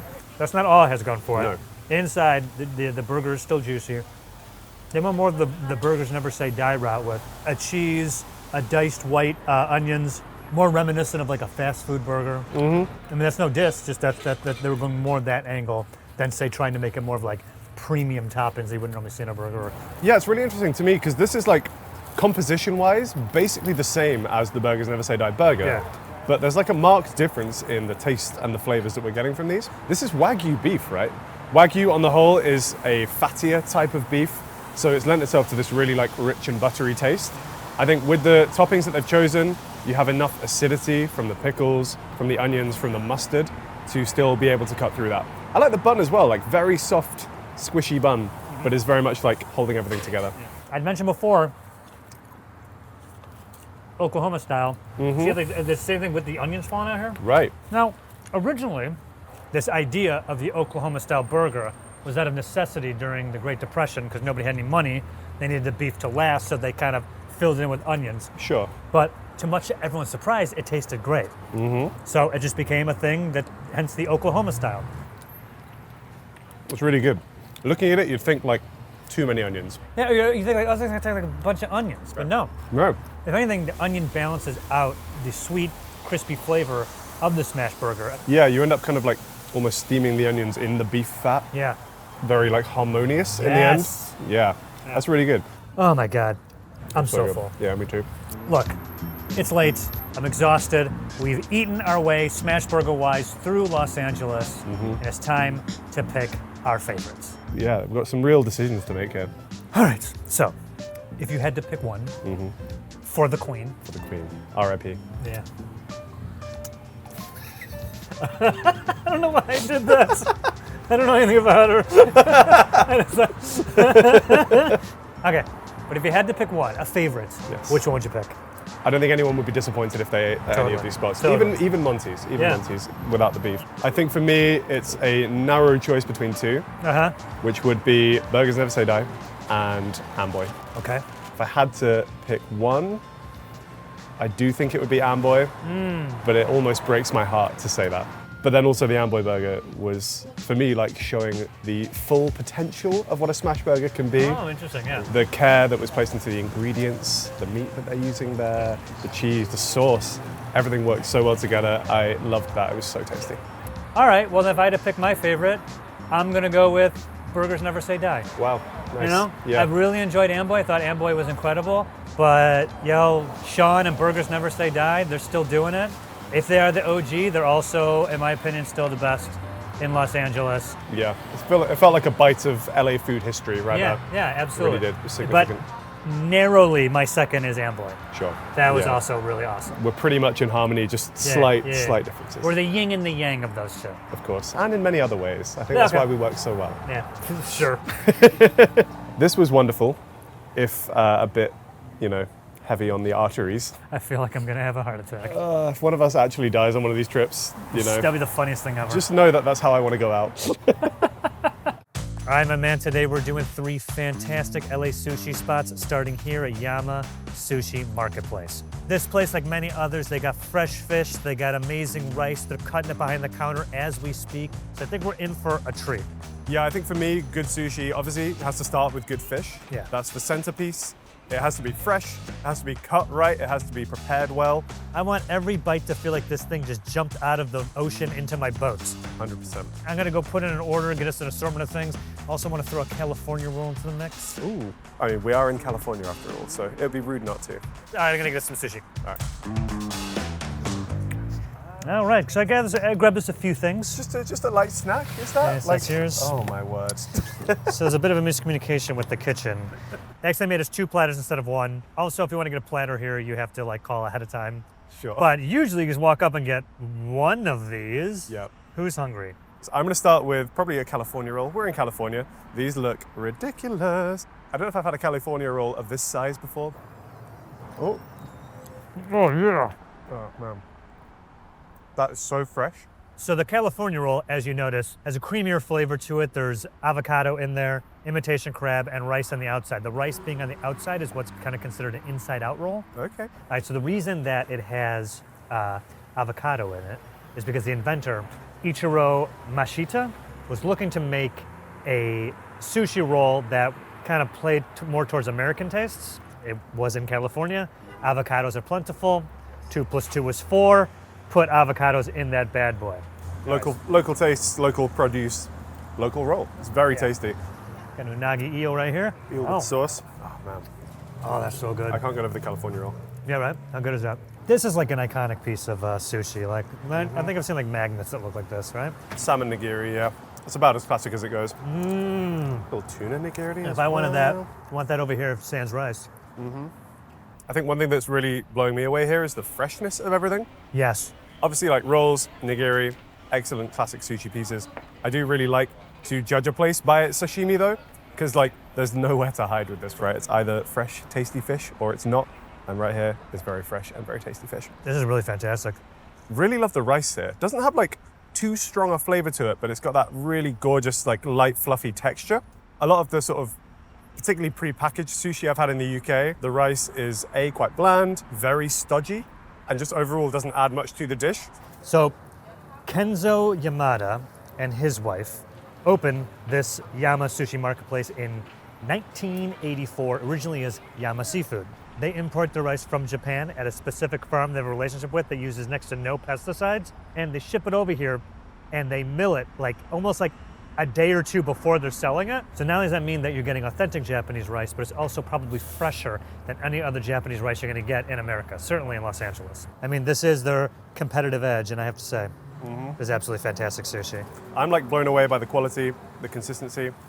I feel like you're kind of getting that fancy restaurant quality sushi, but in an environment where you can just kind of take it and go if you want to, or you can sit down, grab a soda, eat it on the sidewalk like we're doing right now. This is probably of the highest quality sushi you can get in Los Angeles, but it's incredibly accessible to the neighborhood, which I love, right? You can tell how much technique has gone into producing this, which I really like. The fact that you can get 4 very distinct cuts out of one tuna. You get a really fatty tuna, you can get the slightly less fatty tuna, you can get the chutoro, the otoro from the tuna, and they're all kind of like cut in a way that really emphasizes the texture and the flavor that you get from each one. I'm blown away. It's really, really good. I'm glad I'm taking you on this thing because, I set this up, but I was like, man, I don't know what any of this stuff is called. But you like sushi, so. I love sushi, yeah. If there's any pronunciations you're struggling with, throw them my way. I'll take a stab at it. We're working together. The show's all about unity. That's why we work as such a great All team, right. Joe. I could keep pounding away at this, but got a couple more spots to take in. We do have a minute, so maybe if the crew wants to jump in here so we end up wasting all this food, how's that sound? Yeah, good plan. And then to the next spot. Woo. All right, next spot we are going to is pronounced, I believe, Sakai Sushi or Seikei Sushi. Sakai sushi? I believe that's what it is. All right. It's a little out of the way. They are a smaller spot with no indoor seating. It's takeaway only. Also, they declined letting us into their kitchens, but they were kind enough to let us go purchase some sushi, and we can just kick it in the parking lot and chat there. Sounds great. I almost respect the place more for telling us no sometimes, They don't need us, we need them. Exactly. And thank you. Have a nice day. Thanks a lot. Take care. All right, let's go this way. Sushi number 2. Let's go. I just was straight up like, give us a mixed box of 7 pieces. Very nice. That's pretty. Yeah, it's a nice. pretty box, that Good one. to go, I'm a right? fan. You good there, man? I think I can still. Okay, I'm going. Salvaged it. Yeah, you're good. Uh-huh. So it's the Kansei style, Stella sushi. The emphasis on the freshness of the fish, so you use a lot more vinegar. So you taste it. I'm tasting that. Yeah. Yeah. It's got that kind of like vinegary, slight tang to it. Also kind of sweet though. You can definitely tell they're adding maybe a little sugar to the rice as well here. Would not surprise me. Getting that kind of like kombu richness as well to the rice. And yeah, that fish is like super fresh, super tender. So the emphasis on this type of sushi is fresh fish from the Pacific Ocean, which we're currently on. So everything really that they're doing here is based on getting the freshest fish possible and preserving it long enough to have the flavors and the freshness in the sushi. So I guess that also makes sense as to why they're adding a bit more vinegar to the rice, because then if you're wrapping fish in a slightly more vinegared rice, it's going to have that kind of preservative effect, as well as also tasting really good. you'll also notice that there's a higher ratio of rice to fish to balance out the flavors. Nice, right? Yeah, The rice has such a good texture to it. It's got that nice kind of satisfying chewiness, holds together with these pieces. I know you made a slight hash of the chopsticks, but we can't all have the mad skills that I do. This is gonna be a long day. This type of sushi, from what I read online, the sweeter flavor is what a lot of Japanese Americans are more used to. Hey, that fell apart right there. Huh? How come we're not all like his ass about that? I was trying to like bite that one in half. And Not it so didn't wanna easy, go. is it? Oh yeah. He's learning. One bite, baby. The apprentice has become the master. If you've ever watched TV shows where there are sushi chefs talking about how they make their food, Yeah. there's so much emphasis placed on the rice, which I think is something that's wasted on like a lot of people. But if you think about it, like what? Usually at least 50% of your mouthful is going to be rice. So there's no point in having this delicious fresh fish and then putting it on just like bland, tasteless rice. Absolutely agree. I feel like here they're really taking that seriously. They've put a lot of emphasis on the way the rice tastes, the kind of structural integrity it provides. Yeah. Super tasty. Well, this place has been in the family, the Tani family, since the 60s, right? And all the recipes and the style of sushi that they serve has pretty much gone unchanged. The menu has pretty much stayed as is since the 60s. They added the California roll, I think, in the 80s. Other than that, they're really sticking to tradition with this sushi. Yeah, I like this tofu one. It's really good. Yeah, it's nice. There's something very LA about the experience of just like taking sushi to go. Yeah, This is kind of like quite an affordable box of sushi as well, right? $11. Yeah, that's 11 really bucks good. for this, yeah. That's a crazy deal. Cash only. So when you go here, cash only. And they have signs everywhere on the door that's like, it would be really helpful if you called ahead of time and put in reservations. Sure. So if we're blowing up their spot, call ahead of time, bring cash, be nice. Don't be disappointed. Yeah. I love this. Could have demolished this whole box. I mean, I guess I have 2 pieces left. You do as well? Uh-huh. Yeah. Okay. But I got another spot I want to take you to, so want to head to our next spot? Yeah. All right. I still have room for a little more. I hope you do too. We're on our way to Sherman Oaks to a place called Sushi Note. Their omakase menu is on the Michelin Star Guide. So if our boy Mishi says it's good, if a tire production company says that this is a great restaurant, you know it's a great restaurant. I do love that idea of like a tire company being like, oh, you know, here's your tires, we've changed those for you. Also, you looking for a food wreck around here? Because we got you. My man, we're going to be doing the omakase menu that they offer here. Sushi Note does a full omakase, a half omakase, and of course they do a la carte pieces. We're going to get a little bit of the half omakase. For those who don't know or haven't had one before, do you want to give a quick rundown of what we can expect? So the way the omakase works is that the chef is going to be picking, hand curating, mind you, various pieces of sushi, and they come out one at a time. So you have time to taste it and enjoy it and think about it. I like that because it does feel like pretty much every time you come here, you would get a unique experience depending on what the chef is feeling on any given day or what fish was looking good at the market that morning. So yeah, it's really like a unique curated experience, which I love. Hungry? Very hungry, let's go. Let's do it. Ah, fantastic. Thanks. Cheers. Starting with some miso soup. I never see miso soup as the full meal, right? It's always like before on the side. I think more typically as a side, yeah. I mean, it's very tasty.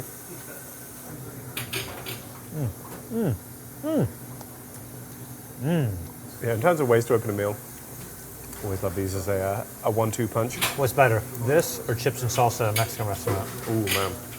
Yeah. That's a real tough choice. Yeah, I didn't think you'd get the hard-hitting ones this late in the show. Oh, man. Maybe this, you know. How about you? Other way around? Yeah, I think I'm more of a chips and salsa guy. Interesting. We got first plate of sushi. Nice. So we recommend eating left to right. Thanks so much. This looks amazing. So Yeah. we have snapper, Boom, snap. halibut, Hey. lean tuna, which I was just saying, one of my favorite pieces I think, of I think you manifested this I really plate. did. I need to, yeah, we should let's just go. dive in and eat.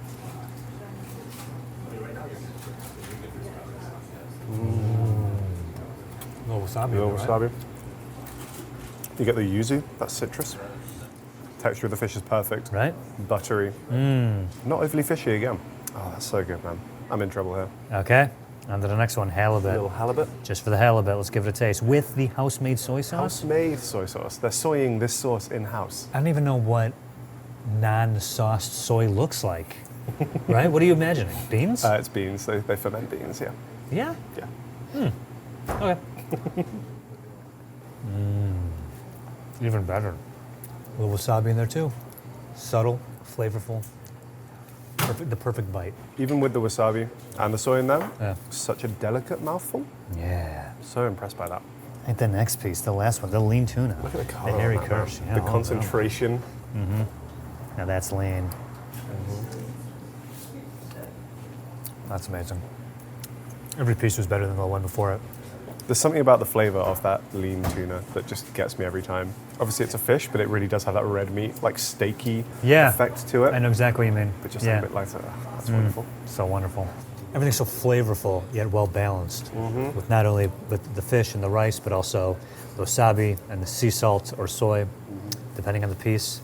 It's like so brilliantly considered. It's such a deceptively simple bite each time, but it's actually quite complex and just delicious. You can tell that Chef Sato is a master when it comes to this. Yes. Because like you say, those bites were just like perfectly harmonious. Really hit a good note, if you will.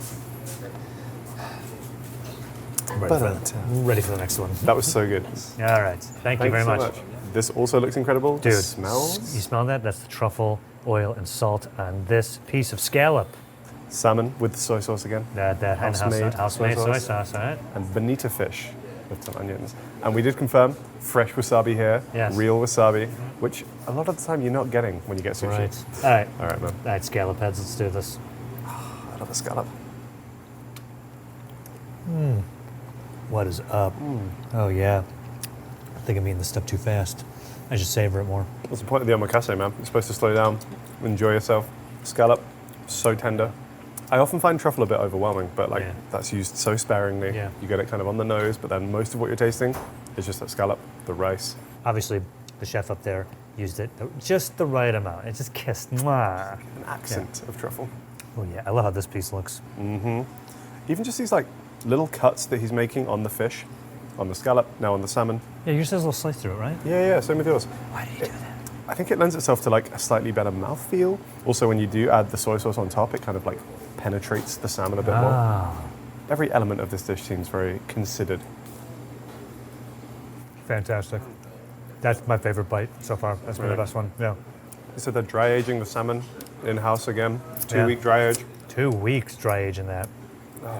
You really do get that kind of like slightly intensified salmon flavor. And the soy sauce is really like bringing out the flavor, like giving it a fuller body. It doesn't taste like sodium. No. I feel that sometimes people with sushi especially, they overdo with the soy sauce because they're dipping every piece into, Or like something that I do, like if I buy pre-packaged sushi from a supermarket well, in the UK, yeah, the quality is so bad that you need the flavor Yeah. from the soy sauce. I agree.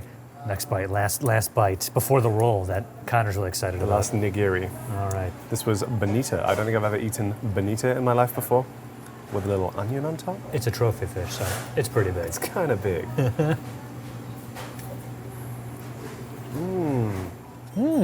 Something about wasabi with fish like that just Yeah. works so well. Yeah. What it does is it like, almost like, in a weird way, lights like a flavor fire underneath it. Like it just, the, I guess, intensity of wasabi in small amounts, all it's doing is like supercharging the flavor. Yeah, wasabi's like kicking the door down, Yeah. and then the flavor just walks on through afterwards. I'm gonna be straight up. I'm glad that guy's doing it because I was like, just put a little on there. I'm like, was that enough? Spoonful? Yeah, was that enough? I don't know what I'm doing. Yeah. I agree. This might be the first time I've really kind of understood why that wasabi belongs on fish so well. Just because, yeah, like the way that you kind of experience the flavors in these waves Yeah. is so phenomenal. Yeah. Oh man. Negi hama hand rolls, yellowtail scallion. Nice. Ready to bite? Yes, sir. Okay. He said you could maybe do this in like 2 bites. Uh huh. Little soy dip. A little bit. Oh no.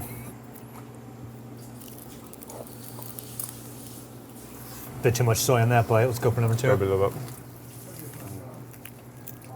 That's so fresh. How's it so fresh? Amazing. When you think about it, like we are eating fish with a load of rice. Yeah. It shouldn't be like a light, delicate bite, but it but it really does is. somehow And end up like one. Really packed in here too. Mm-hmm.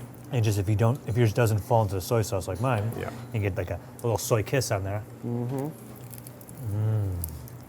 This is such a fantastic roll. Even the care in the assembly here, so that you are getting some of the fish, some of the rice, and some scallions, like all throughout in every bite. Yep. So impressive. Ah, so tasty. I don't want this meal to end. Coming in here, I was like, we've eaten a lot of sushi today. Yeah. I'm glad we're only doing a small course, but now I'm like, full. Actually, no? yeah, like I'm sometimes like we could just do the whole thing, right? Well, my man, I took you to 3 fantastic spots. Starting off with Yama Sushi Market. After that, went to Sakai Sushi, and we ended with another paramount sushi experience, omakase, here at Sushi Note. So, which was your fave, buddy? If I had to pick one, I do think it's a slightly unfair comparison on the rest, because this is a special, unique experience, but Sushi Note has absolutely been my favorite of today. I will say I was really impressed by Yama. I thought Yama was excellent, incredible value for money, quality was extremely high. Yeah. But I think for me, the experience of the omakase at Sushi Note has been absolutely worth it. It's kind of blown my mind. I don't ever want to eat pre-packaged gross supermarket sushi ever again. And we never will. Yeah, I agree. This was the best one. I really loved it here. Everything tasted delicious. Every other place we went to was like top tier. We'll take anyone to. We'll definitely go back. Absolutely loved. Had amazing sushi, but this was just next level. So yeah, this was also my favorite. Well, I'm glad that we've ended the trip on a high note, Yeah, and we both agreed, which doesn't happen all the time. don't have it all the time. This has been wonderful. Thank you, Joe. You're welcome. Cheers. Cheers. We're eating 3 of the best steaks in Los Angeles today, and we're starting right here. Uncle John's. It looks like a diner. I guess has diner vibes. Chinese-American.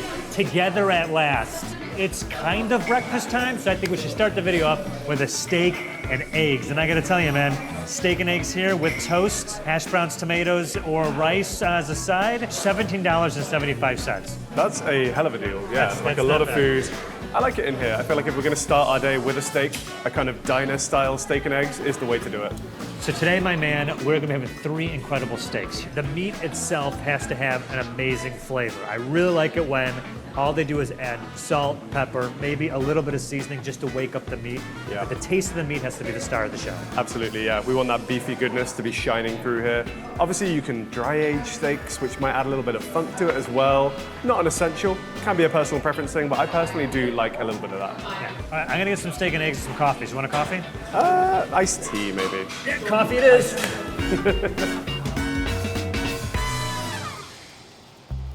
Uncle John's has been around since 1975. Not in this location though. Actually, we're like 2 units down from the corner there where it started. And they went to the neighborhood of South Park, not the Colorado one, the California, Los Angeles one. Sad. And then they eventually came only steps away from the original location, this really nice, modern vibe where it stands today. And it does have elements of a cafe and diner. It's so much more. Yeah, I've said many times, I feel like diner culture is something I wish we had more of in the UK. Yeah, it's really we've got our greasy spoon cafes, we've got like comparable things, but nothing quite like the diner. We have the option of getting steamed rice or fried rice on the side of our steak and eggs. You don't see that in regular diners. And also, we're getting the pork chop with a side of chow mein. Get out of here, dude. And also, look what made its way to the table. Huh? You love your A1. This is our HP sauce. Have you had this before? We have, yeah. Yeah. It's pretty good. It's pretty good. I'm starting to space out because it's the start of the day and I'm starving. So let's get the steaks. All right, buddy. Alright. Thank you so much. Enjoy, guys. Thanks Thank so you. much. This looks like a hell of a steak. Oh yeah, dude. We'll talk in a second. I need a bite. I cannot host until I eat something.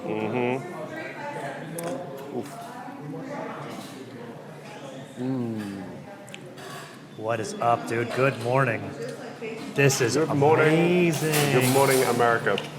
Oh man, they got like quite a lot of char on the outside. Yep. I was worried it would be overcooked, but honestly, it's really not. That's like pretty much exactly how I want my steak cooked. That's fantastic. Incredibly flavorful. You know? Cooked to a perfect medium rare. Yep. Look at mine, buddy.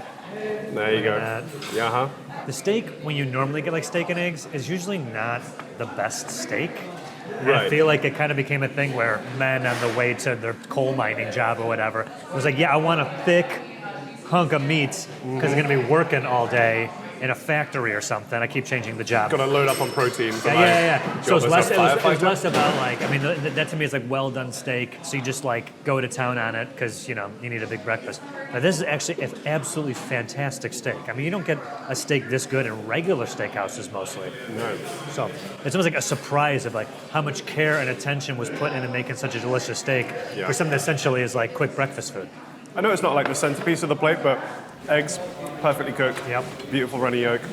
Fried rice is really good as well. Fried rice and steak. Yeah, what do Maybe you not think? something I've had as I this, think like- we also had lo mein with our pork chops. I think Yeah. that a fried rice or a lo mein as a side is an excellent idea. Yeah. Yeah, we're just gonna.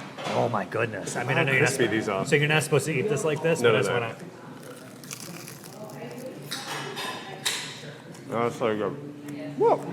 I've never had a pork chop like that before. That's phenomenal. I was expecting the food to be good, but this has exceeded even my high expectations. Yeah. It's a juicy steak too. Juicy, man. Yeah. One thing that I really love about steak is that it has traditionally been like a working person's meal. It's Yep. not always been this like fancy gourmet, dry-aged situation.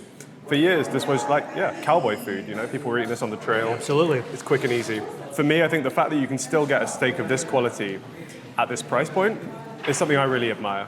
So the chop houses were just like everyday working men would eat. At the same time, they had this thing called beefsteak banquets, and this is where the upper echelon, the upper class would meet and have these very elaborate, fancy meals. And when everyone came over here to America, and especially places like New York City where people were kind of mixing, the modern steakhouse was kind of a mix of both. So they were giving you the primer cuts of meats and all the big banquet style meals, but it was also more affordable to the everyday working man. Get a Yeah. big steak, a scotch, smoking cigarettes, Yeah. wearing a tuxedo for seemingly no reason, right? It just became like a cool, iconic thing for American men and women to do. This was fantastic, amazing food. I love the Chinese-American connection. They're right, this is a fantastic steak. Also, pork chop's real good too, but we cannot stay here. We have more steak to eat. Ready for the next spot? Yes, let's go. Let's go. Now we're going to be kicking it up a notch as far as, well, we'll just say dining environment and certainly price. We're on our way to Cut, Beverly Hills, Wolfgang Puck. You know Wolfie? I do, yes. All right, one of his flagship restaurants. Supposed to be incredible. We're going to the incredibly expensive Rodeo Drive. Maybe we'll walk around a little bit and look at all the stuff we can never afford. The steak at the spot is supposed to be incredible. I'm stoked to try it. Now we're at Cut, Beverly Hills, Wolfgang Puck's restaurant in the Beverly Wilshire Four Seasons Hotel. It's a lot to say. And clearly I'm not used to saying it because I never am in this area. It's a fancy spot. It's a fancy area. Pretty nice, right? Very nice, yeah. Swanky neighborhood. Very Just swanky. took a little walk down Rodeo Drive. All the shops there, wildly out of my price range. But this steak, I'm sure, is going to be great. Here's what we're getting today. We are getting a Stone Axe Wagyu Porterhouse with a marble score of 9 plus. I'll explain what that means in a moment. 4-week dry age, that's 28 days. 28 days. Right? We're also getting Wagyu tallow fries. Oh, man. Can't get enough of the Wagyu, my guy. Can't get enough of it. Mac and cheese, and some sauces, and some bread on the table, of course. Of course. My man, Chef Drew, is hooking us up today. Yeah. I actually don't know if I've ever had a Wagyu steak before, so this is like a huge moment for me. The 9 plus score of marbling. What I understand is, obviously you know what a slice of meat looks like. I do. Obviously you know what the marbling is, that's the fat. Of course. The higher the fat content in said piece of meat, the higher the score. And the reason that's good is because when they cook it, it melts and makes the steak oh so buttery and delicious. Gotcha. Yeah, I'm imagining like a very melt in your mouth type of steak right here. When I was in Japan, I'm smirking every time I try to do a humble brag of, Oh my God, yes, yeah. When I was in Tokyo for 3 weeks. Sure. When it's in Barcelona. I've been to Japan and I have had Wagyu there and it was very good. Sure. All the steaks are seasoned with house steak salt and grilled over white oak and charcoal. Ooh, okay, so you're going to coal and wood fire Yeah. type of collab effort Yeah, there. that has so much a profound effect on the taste of the meat. So they really it's specifically dialed in what they're using here. So you're definitely going to taste that oak and charcoal when it comes out. Oh yeah. I am starving. I'm very ready to eat some delicious steaks. We got amazing food coming any moment now. Yeah. Oh, My God, I'm smells losing my incredible. mind. Yeah. This looks and smells utterly ridiculous. Yeah, so let's Oh, eat my and then we'll word. talk. Okay. Yeah. Got a couple of sauces. I'm gonna go sauce free first, and then I want to try a head-to-head sauce. Okay, let's do it, man. Oh, man. This I is one of those. was thinking we need steak knives. No, we don't. No, we do Content not. is, That is butter soft.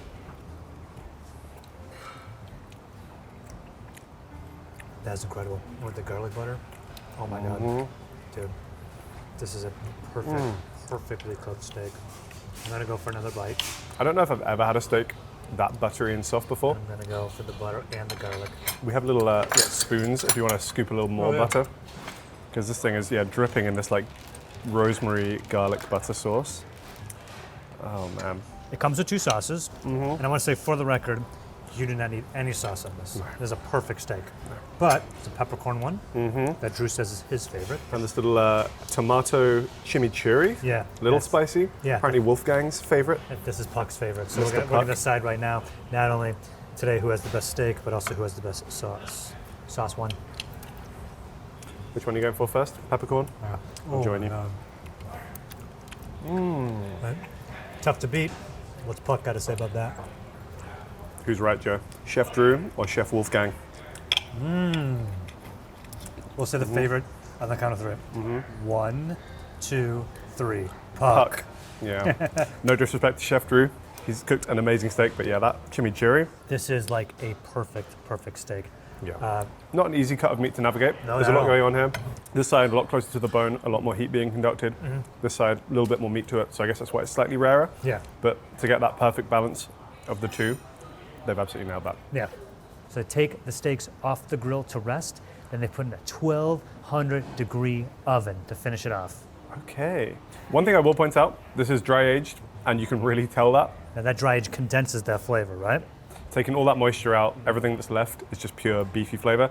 Honestly, like when you smell it, it's got like a funk to it. It's got that like blue cheese, like controlled, maturing kind of smell to it. Does it now? Really good, yeah. Really nice, huh? There's just so much going on here and it's so delicious. It's really delicious. Can I have this really fatty piece at the end? I was wondering what that was. All yours, buddy. This is like my favorite piece of any steak. Why would I stop you from having your favorite piece of steak?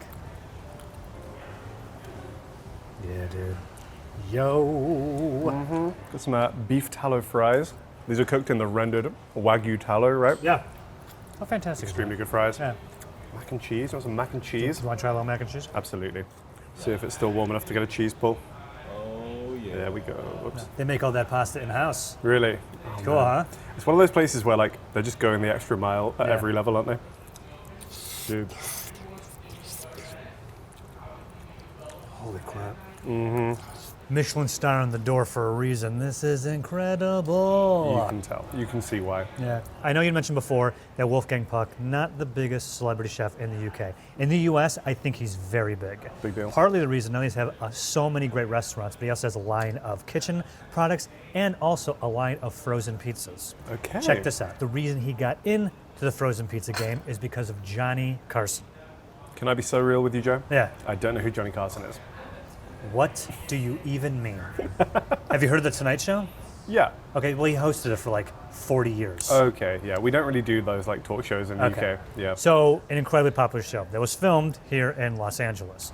So, Johnny Carson, incredibly successful and famous person, because he was filming his show during the day into the night and filming it constantly, he was going a lot to Wolfgang's restaurant Spago, where they do have these famous pizzas, but Johnny couldn't get there as often as he wanted to, so he'd buy a bunch of pizzas and get them to either go or take them out of there. And Wolfgang was like, what's he getting all these pizzas for? And found out that Johnny was freezing them to heat them up later. And he's like, this is insane. Like, it's got to be, what are you doing this? But then Wolfgang was like, well, let me like freeze it or set it up for you, or kind of like figure this out so you're not ruining my pizza by Sure. refreezing it. or Insulting whatever. me, yeah. And then doing that, he heated them up himself. He's like, wait, this is actually pretty good. Pretty good. And frozen pizzas was the thing that was happening. So Wolfgang was like, I don't put my hat in the ring and start doing frozen pizzas. There you go.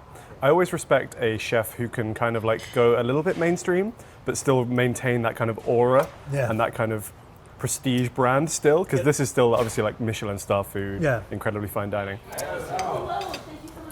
Oh, wow. Oh, Thank you for coming by. thank you. Appreciate it. Hi, Joe. Nice to meet man. you. I'm Wolfgang. Hi, Harry. Wolfgang. How are you? Nice to meet you. I'm good. Yeah, everything was fantastic. We're really blown away. We love the food. Taking- Great job. Okay, sit down, continue your Yeah. work. Sure. Thank Thank you. you. Yeah, so great to meet Nice you. meeting you, sir. Thank you. Yeah. Enjoy.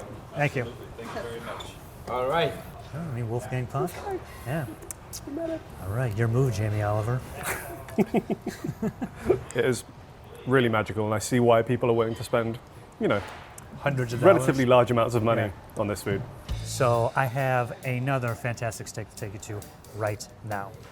But you have to stop eating for us to go. It's really hard for me to stop eating, but I will stop eating and we can go. Okay. One more bite. It's getting late in the day. We're starting to lose the light, but there's one more spot I want to take you to.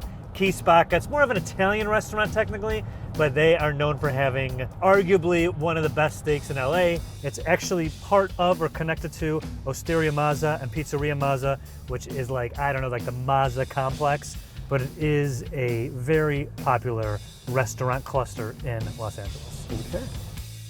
All right, Guy, Key Spacca. Today we are going to be trying their 50-ounce dry-aged Bistecca Florentina bone-in porterhouse for a cool $295. You say that price, but I'm hearing 50 ounces of steak. That's a lot, right? That's a lot of steak. I think like typical portion would be like 8 ounces for like really? for like a regular sized steak. So we are kind of getting like what, 5 steaks worth of steak? Why are we getting such a big one? Because it's a centerpiece, man. It's a big deal. Okay. It looks very impressive. A little more dimly lit, very cool, Yeah. chill environment. Got, like the wine racks behind us. Yeah. Quite a romantic spot almost. Yeah, I'm so glad I'm spending it with my coworker. And best friend. One thing I am seeing is an open flame just billowing out of that kitchen, Yeah. which excites me. I like flame cooked I'm meats. so excited. Anything else you've seen in here you want to get? I've seen a few things on this menu that have piqued my interest. What do you I got? see veal tongue on the menu. Have you ever had veal tongue before? Answer they have. Oh, Our veal fantastic. tongue over here Ooh, okay. with an oregano vinaigrette. Gorgeous. Thank you. Okay, listen to me. Of all the places we're going to today, this place might be the most meat-centric, and that's saying a lot. All right? okay. Kisbaka, they built the first dry cure program in Los Angeles, right? So we are getting a selection of cured meats here that are unlike any other place you're going to, right? They're doing this in-house. Really? How nuts is that? That's pretty wild. Yeah, that's a dedication to meat. Yeah, look at this tongue. Yeah. Have you ever had veal tongue? You said you haven't. No, I don't think I have. I don't think I have. Not what I was expecting. I didn't realize this was part of the like curing program thing that they're doing here. Yeah. I'm kind of intrigued. I mean, doesn't it look just like a tongue? Like this is the tip? Kind of does. Don't think too much about it. Oh, it's Yeah. amazing. Oh wow. Man, There's like an oregano vinaigrette on that as well. I don't think I ever even wanted to try veal tongue. Now it's something I feel like I want to try all the time. That's fantastic, yeah. Yeah, it's just like a really flavorful, tender cold cut basically at this point. All done in-house, pretty impressive. Pretty huh? good. Yeah. Gentlemen, just coming in with our focaccia di Recco over here for us. Just gonna serve the first couple pieces. Just in time. Just in time. Awesome. Thank you so very much. Enjoy. Just came out of the oven, so please be careful. Beautiful. Fresh focaccia. Also seems to be stuffed with cheese. Probably not. Oh my god. It's incredible. Dude, they should open a place that just sells different versions of cheesy bread. Just bread and cheese, that's it. That's so good. Yeah. The like olive oil, the salt, This cheese. is incredible. The bread's like so thin and crispy as well. Now, I could fill up on this bread, Uh-huh. and I think I will. That is like not what I was expecting to come out when they said focaccia. Right? Yeah, I was like, yeah, whatever, I've had it before. Yeah, I know. I make it sometimes. That Right? ain't nothing. I've never made focaccia like that. No. Yo. I think this is actually like a slightly more regional Italian thing. Uh-huh. They've got like the cheese underneath it. It's much thinner than I would expect a regular focaccia to be. It's not got that kind of doughiness to it, Yeah. but it's like so flavorful. Do you recognize this cheese? I'm drawing a blank on what cheese this is. I'm not sure. The menu seems to say stracchino cheese. All right. It's very delicious. It's like quite firm and quite salty. For me, it's like verging on like a halloumi almost, but like I did notice that too. yeah. And I think the reason that this has like a more saltier flavor is that this is going to pair perfectly with your meal, especially that savory meat we're about to get. So it's good thinking that, although it's delicious on its own, this is the perfect starter for a main course. Because now I'm like hungrier now that I've had that. I'm like, oh man. So dry aged 50-ounce bistecca right over here. We have the more marbled New York and then more tender filet on that side for you. Thank you so much. Now- It's amazing. now I want to say real quick that the steak is almost $300, but if you eat the whole thing, it's free. We have 20 minutes. Go. And you got 50 ounces of steak. You hungry? Is this beef or like dinosaur? This thing is absolutely Yeah, the huge. table almost flipped over like in the Flintstones intro. All right, I'm grabbing a piece and I'm digging in, buddy. I'm getting stuck in. So we're taking from, this was the more like New York strip side. Oh, Look at yeah. that. Just look how even the color is across that as well. That's like so well cooked. Cooked to medium rare, grilled over white oak, right? Finished with beef fat and olive oil, right? Which you can definitely taste. Really great way to finish it. Beef on beef. Yeah. This one is aged 21 days. I asked the guy and he said that gets it a really nice condensed flavor, but they stop before it starts getting that funky mold. They've noticed it some other places, so this one they pulled it right before that starts happening. Yeah, definitely less of like a sort of funk that you would get from like a really dry aged steak. I think I'll go a little less funk. Okay. Personally. It's a personal preference. This, I think, I mean, I obviously am not going day to day, but if this was 21 days, you said, Yeah. I think this might be the perfect amount of dry aging. Joe's ideal amount of, Yeah, I'm gonna of go. dry I mean, aging. I haven't had 20 or 22, but I mean, I don't know how dialed in I have to get on these dates. But as far as 21, I think this is the best. What we dried need to steak we've do, had. what we need to do for you is now take it day by day from 21 to 28. You have to taste it every day and see what your like ideal day's worth. Yeah, it's like when dry they say aging is. this is so stupid. You want to know ideally what's the best temperature to get soft-boiled eggs in your house? You take one out every minute and then crack it open and do it. Doing that with steaks. I mean, I think it's safe to say this is a perfect steak. Yeah. It's a big boy. Agree. It's a big boy. This Yeah. is like it's a party steak. This is like a steak you get a few people together. Oh. Yeah. Yeah, I would say this is probably ideal for 4 adults. One thing that's impressing me is at the New York strip side with the marbling, actually like they've kind of got the same cook almost with the fillet side as well. Even though this is a much leaner cut of meat, slight differences, but this is still like a beautiful pink medium rare.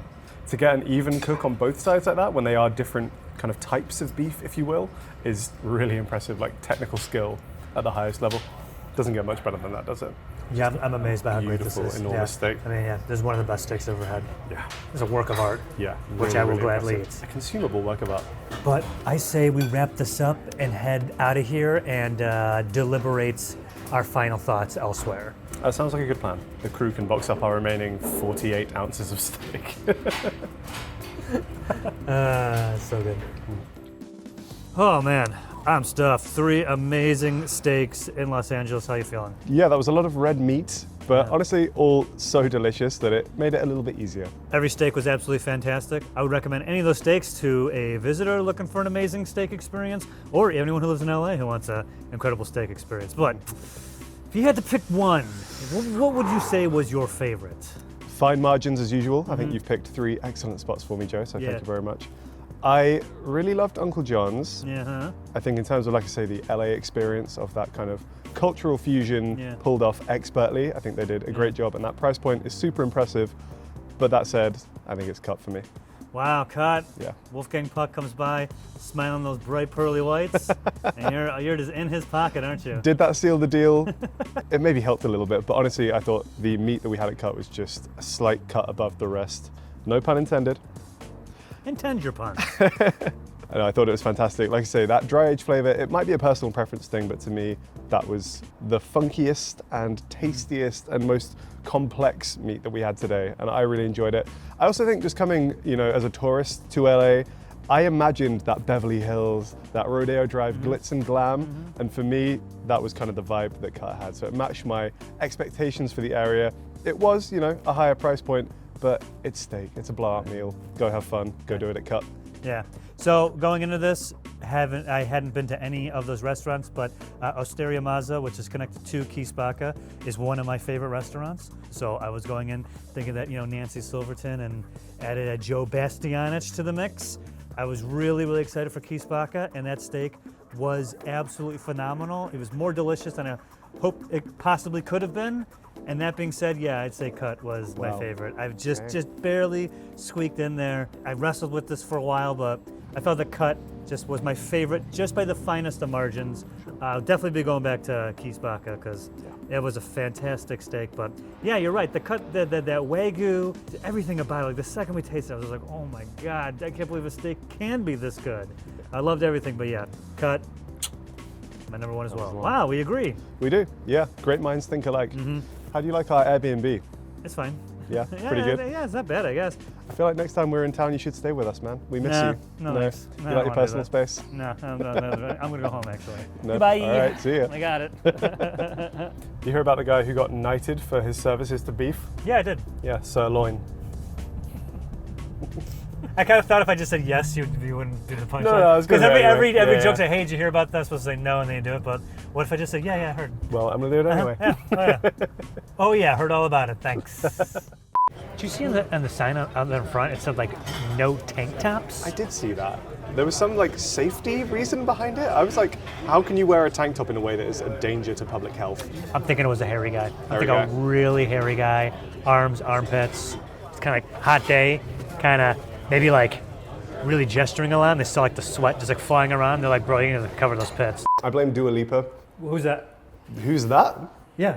All the things you castigate. You've me never for not seen knowing. the Goonies. Get out of here with the what's the what. Okay, what a Dua Lipa. But we'll also be getting bread on the table. Bread, yeah, some bread. We're getting a bread. And rich. Hey. What? As I was saying. Have you ever had anything like this? Sorry, I just bit my tongue because I was enjoying it too much. Went straight in there. It's a compliment to the chef. So good I forgot how to eat. Nothing lasts forever, Joe, That's right. except diamonds and our friendship. Okay. Great. The map, it's like 3 lines. Yeah. I know when I want it now. All right. My man, Chef Drew, is hooking us up today. Yeah. Shouts to Drew's wife. Drew's wife apparently watches the show. Yeah. Shout out to Drew's wife. Put that in there because if he's lying, she's going to be like, what? Sorry. Who the are these guys? Oh, I thought you said those Try Guys. Food Wars. I thought it was Looker. No. Really good pizza. Yeah. This is going down smooth. What do you think?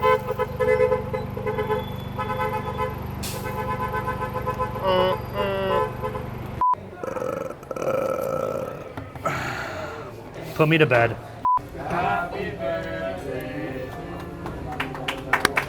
Woo! Someone's birthday. All right. I would fine. love to come here with my friends and hang out if I had friends and also not crippling anxiety. Unfortunately, I'm flush with both, baby. So I will stay in my house and never leave. Just a nice like Sorry, warmth don't with use that this broth part. now. Nobody saw that. Like knitting needles over there.